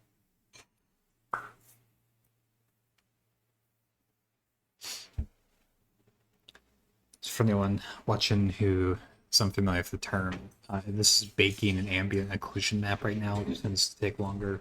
What that means is it's looking at the high poly object and it's saying where are the areas where there are crevices and the shadow should be more pronounced. And that's called ambient occlusion. So that's one of the graphic options you'll see in games a lot. And it basically just enhances shadow increases. So we are taking the information from very high poly sculpts and we're putting it onto the low poly object. So I'm going to minimize that. Why don't I do it in Blender? Yeah, so Adobe Substance Painter is another paid program. Blender is capable of doing baking. It it can bake you your ambient occlusion and your normal maps. But sorry, one second.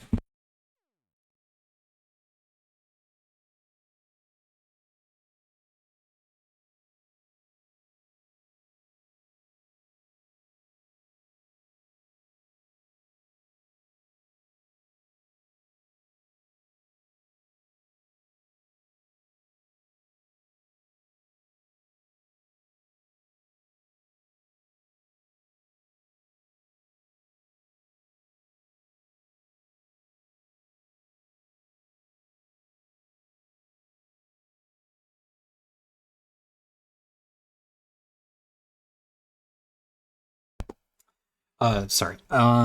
So I don't do it in Blender for a few reasons. One, Adobe Substance Painter just does a much faster and really it does a cleaner job. I found I have to clean up the Blender bakes more, like in the texture map itself. There are more issues with having to deal with you would call it the cage, I guess, and the ray casts of the high poly to the low poly.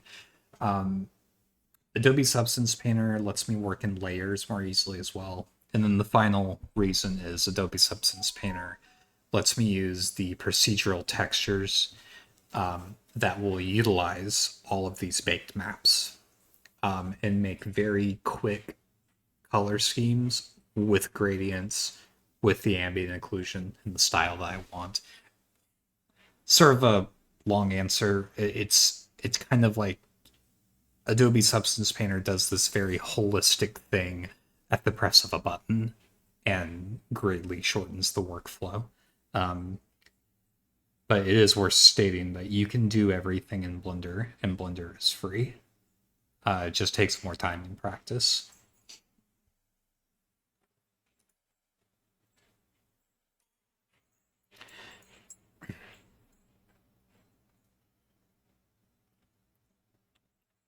Blender here. Oh man, it's so slow.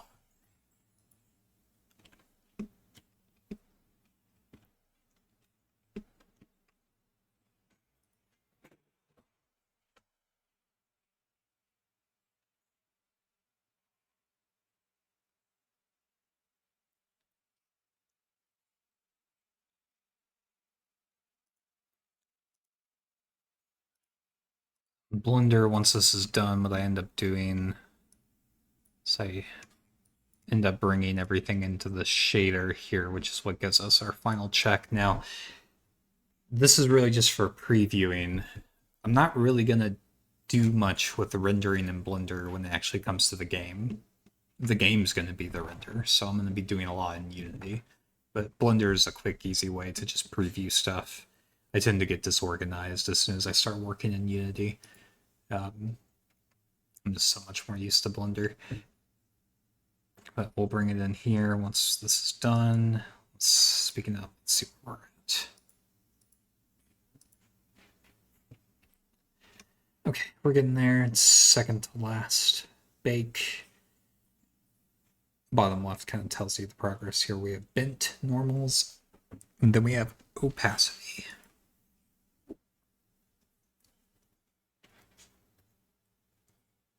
I'm actually not sure if the procedural textures I'm using use the bent normal map or the opacity map. I need to check that, because this might just be wasted time.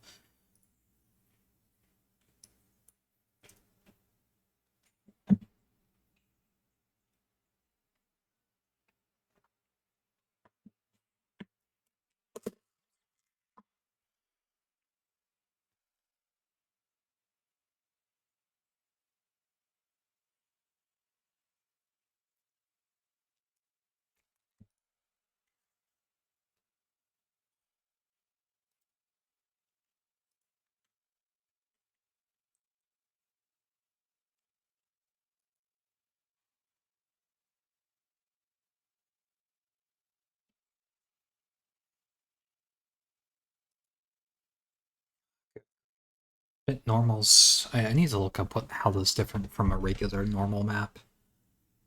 I'm not really sure what it is.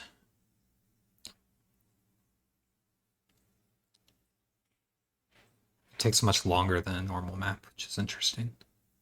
Actually, yeah, let's look that up. I'm gonna learn what bent normals are.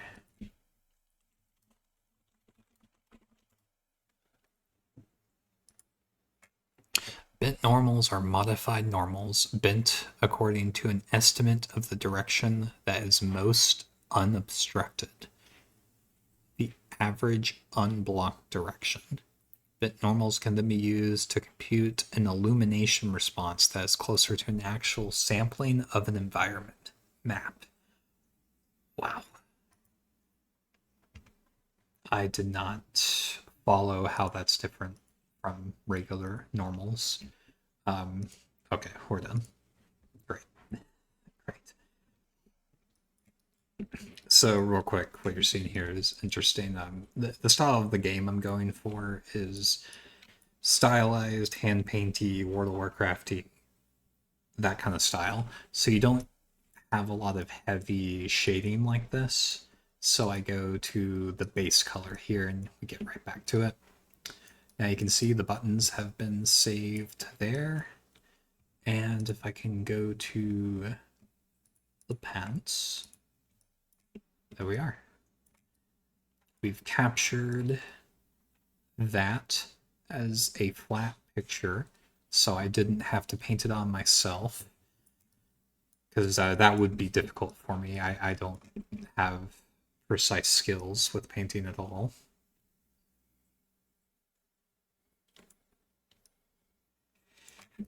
And let's see, we will do a couple things here. So I am going to do a base color for the buttons and the patch in Adobe.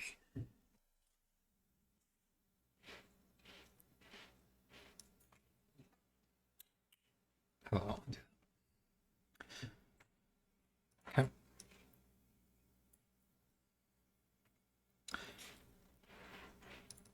Do buttons first. I'll add something called a black mask. And let's see here.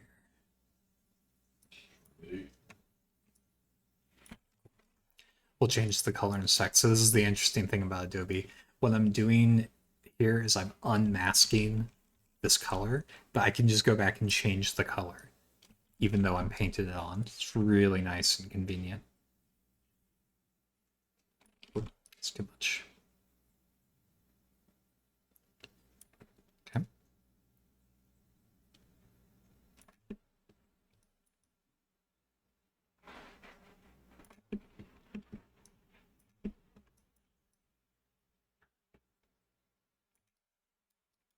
There's our buttons, and now we do the patch. So let me go ahead, I'll just duplicate this, and I clear the mask, and then we'll do the patch here.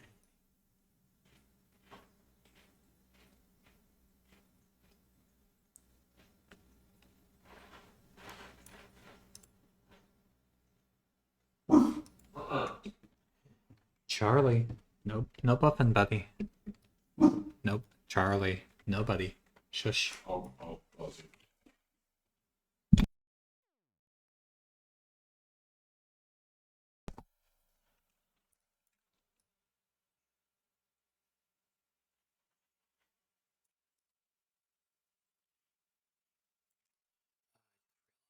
Do I have symmetry on? Is this messing everything up? I actually do have symmetry on, but it doesn't seem to be mattering.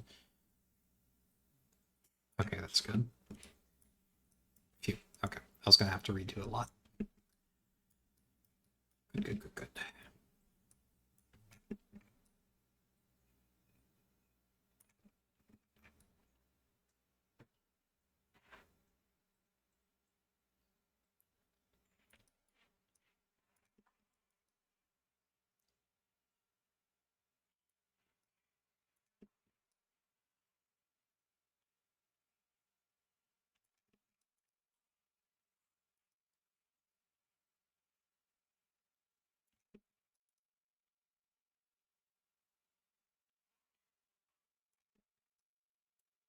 You know, I don't know why I'm doing this actually. These stitches are going to be a different color than the patch.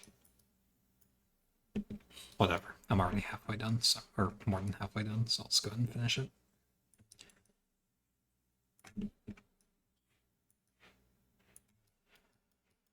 Um,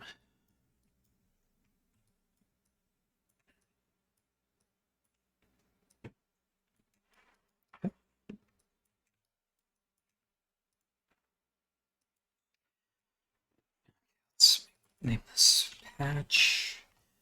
Let's do the button color first.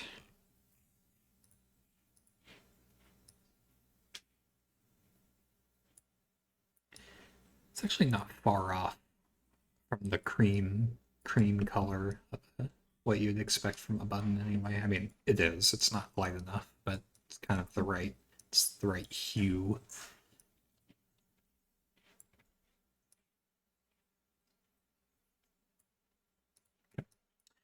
Okay, so the patch. What color do we want the patch?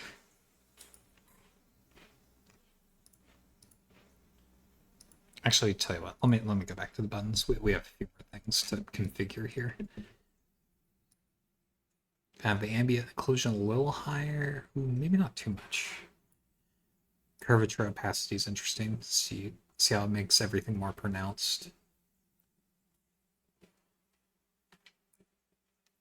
The shadow is actually fine. Just make it a little darker.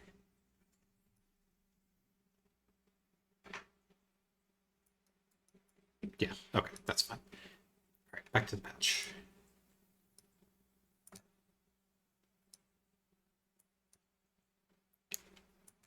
I want like a dull green, something that really conflicts with everything else. Like, this is all we had. This green patch.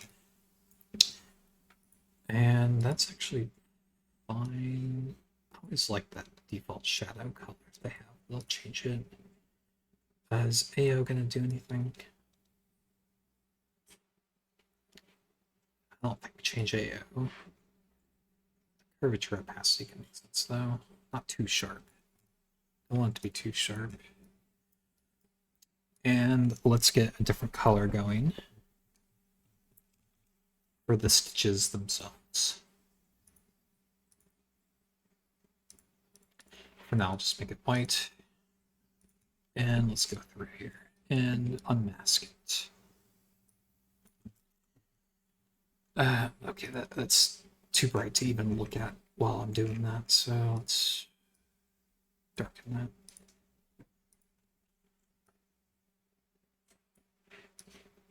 that. This could just be the color, actually.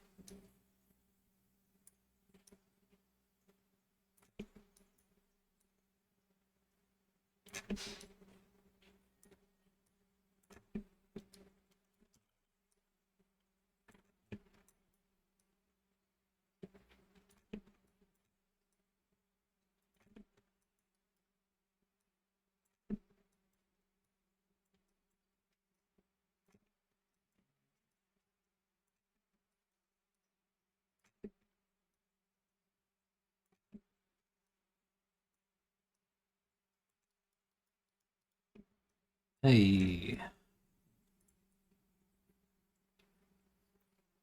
Alrighty, Nihao. Thank you for joining. See ya. And have a good night.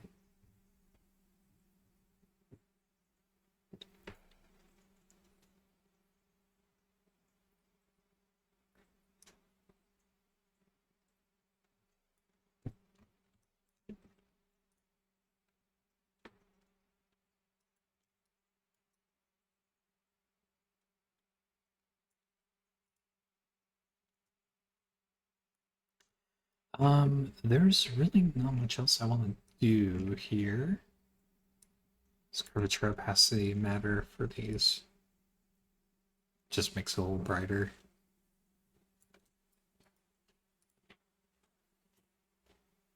See you, Nihao. Thanks again, buddy.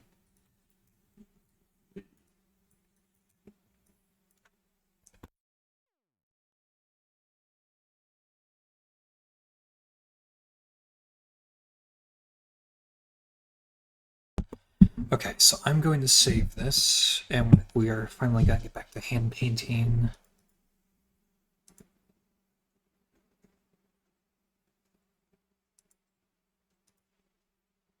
Export textures. Some of this may be off screen. I'm not really sure actually. This should export to where I want it to go. Okay. All right, we're finally back here.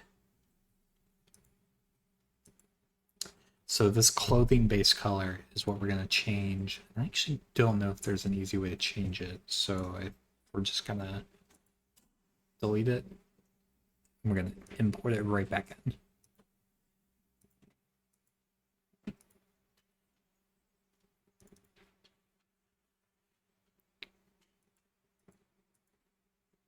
There we go.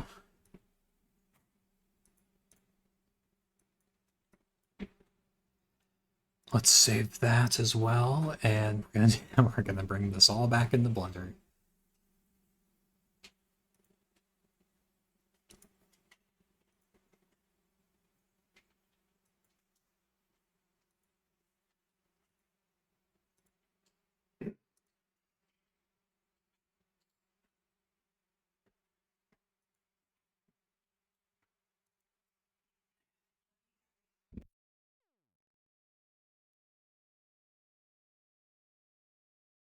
Next. There we go. Took me a sec to find it.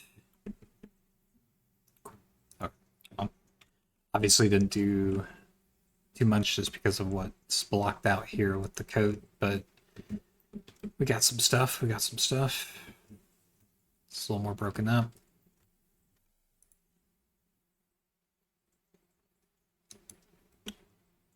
Oops.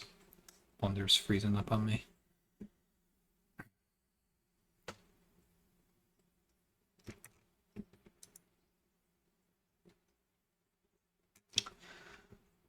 Yeah. Yeah. I'm cool with this. Minus the watermarks. Save real quick.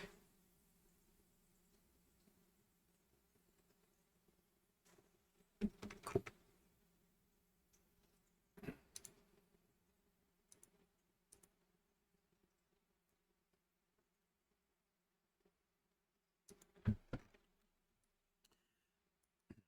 Oops.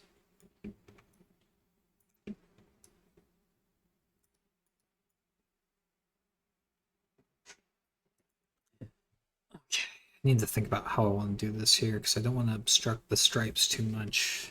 The big part of the pants will probably just be more fixing, like making sure the stripes actually go all the way down. I could do that in Adobe as well. There's also an issue in Blender. I don't know if you've caught it, but the the stripes aren't. They actually look slightly off in Blender only. I'm not sure why that is.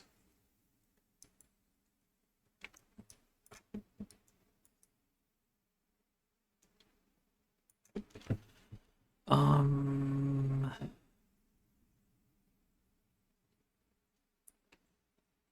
there's really not going to be much here. It's going to be more shading than highlights.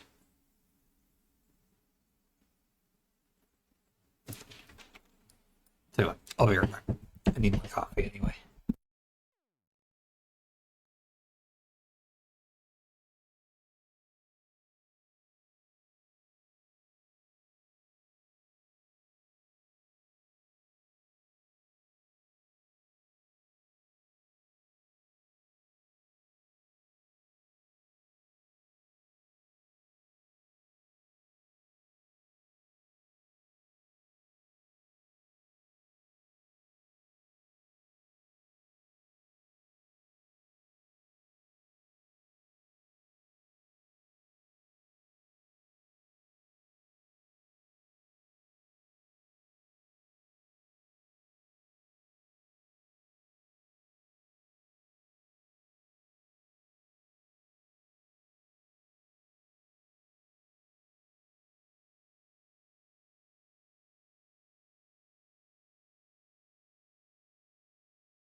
Okay, sorry about that. We're back. So let's work on these pants. Whoops, been the wrong. Let me close Adobe. The wrong thing. By Adobe. 3D codes. Here we go. Jeez. Zoom in. All right. So I don't think there's going to be too much highlighting here, but there will be some. I think it's going to be very low opacity, and it's just going to be accentuating these folds just a little bit. Might even want to go less than that. Just getting these folds.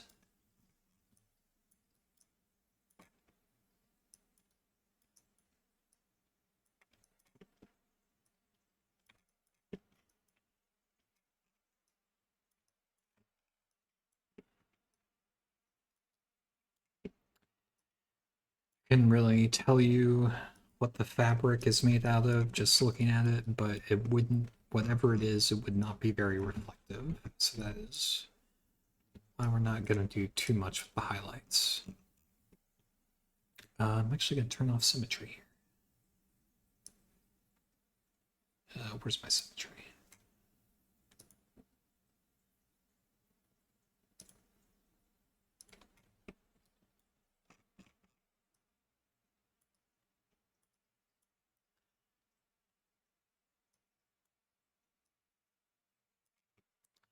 Actually just using the mouse right now. I'm not even using the drawing pad.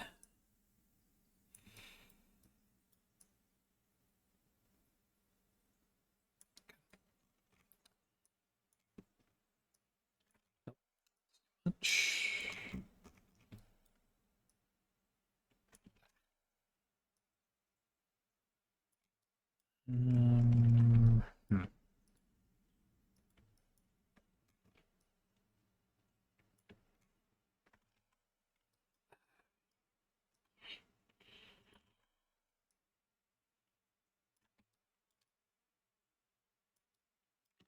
Yeah, I'm okay with that. I just need to kind of smudge that out, I think. Right at the bottom. Just kind of smooth it out. No, doesn't really make much sense, does it? The eraser. This will help me, like, kind of force a gradient on it.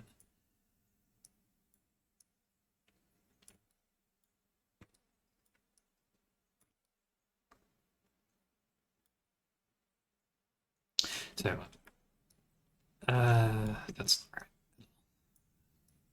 I'm highlighting the wrong area.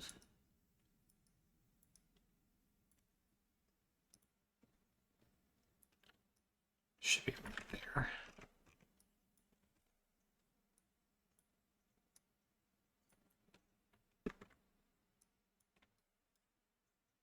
Yeah, okay. Makes a little more sense. Sort of.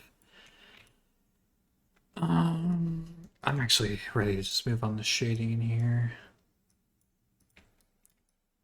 Oops. Oh, right, the opacity is so low.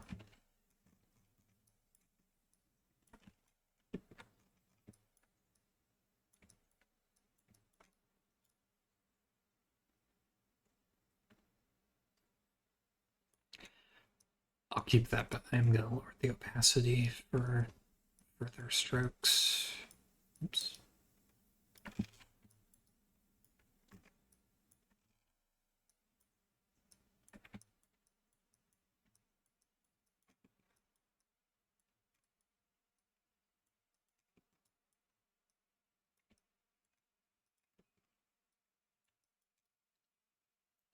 Oh no, I didn't turn on symmetry.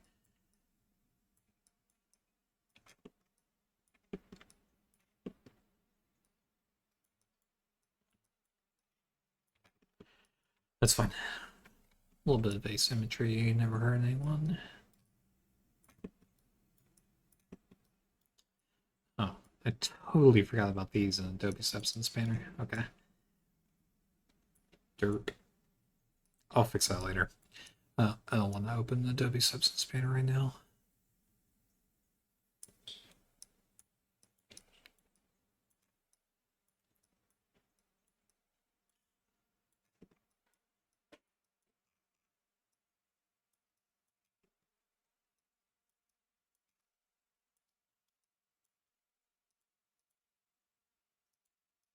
Yeah, that's really all we need to do for this.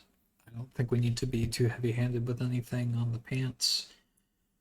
I think we can just move on. So let me bring this into Blender again.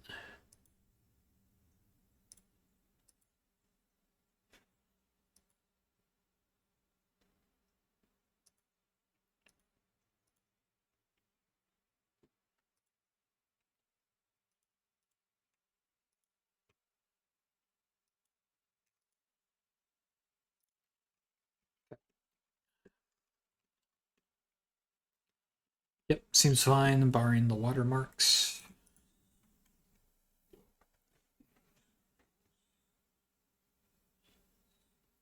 Getting there. Yeah. We are getting there.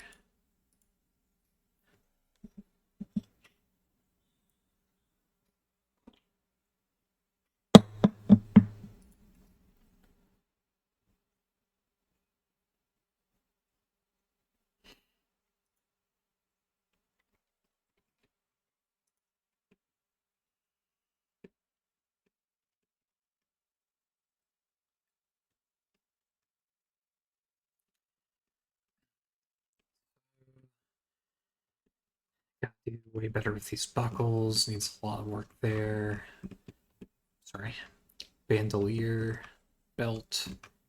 Probably don't really need to do anything with the lace, but I'll hit it up anyway. Need to add ambient in here. Yeah, there's really not much else to do. I think I need to clean up the highlights on the coat again. I think some of them just don't make sense. It's kind of odd. Maybe by adding asymmetry it would look better. Cool. Well, we're right at 4 hours. I think I will call it here. We made good progress. I'm happy with it. Yeah, we're good. It's looking good. Alrighty, so I will start streaming again later today, probably pretty soon. I'm gonna try to finish Code Vein. And after that, Bloodborne. I need to set up my capture card. We'll head up the painting probably tomorrow. Yeah. Alrighty. Thanks everyone, and I will see you later.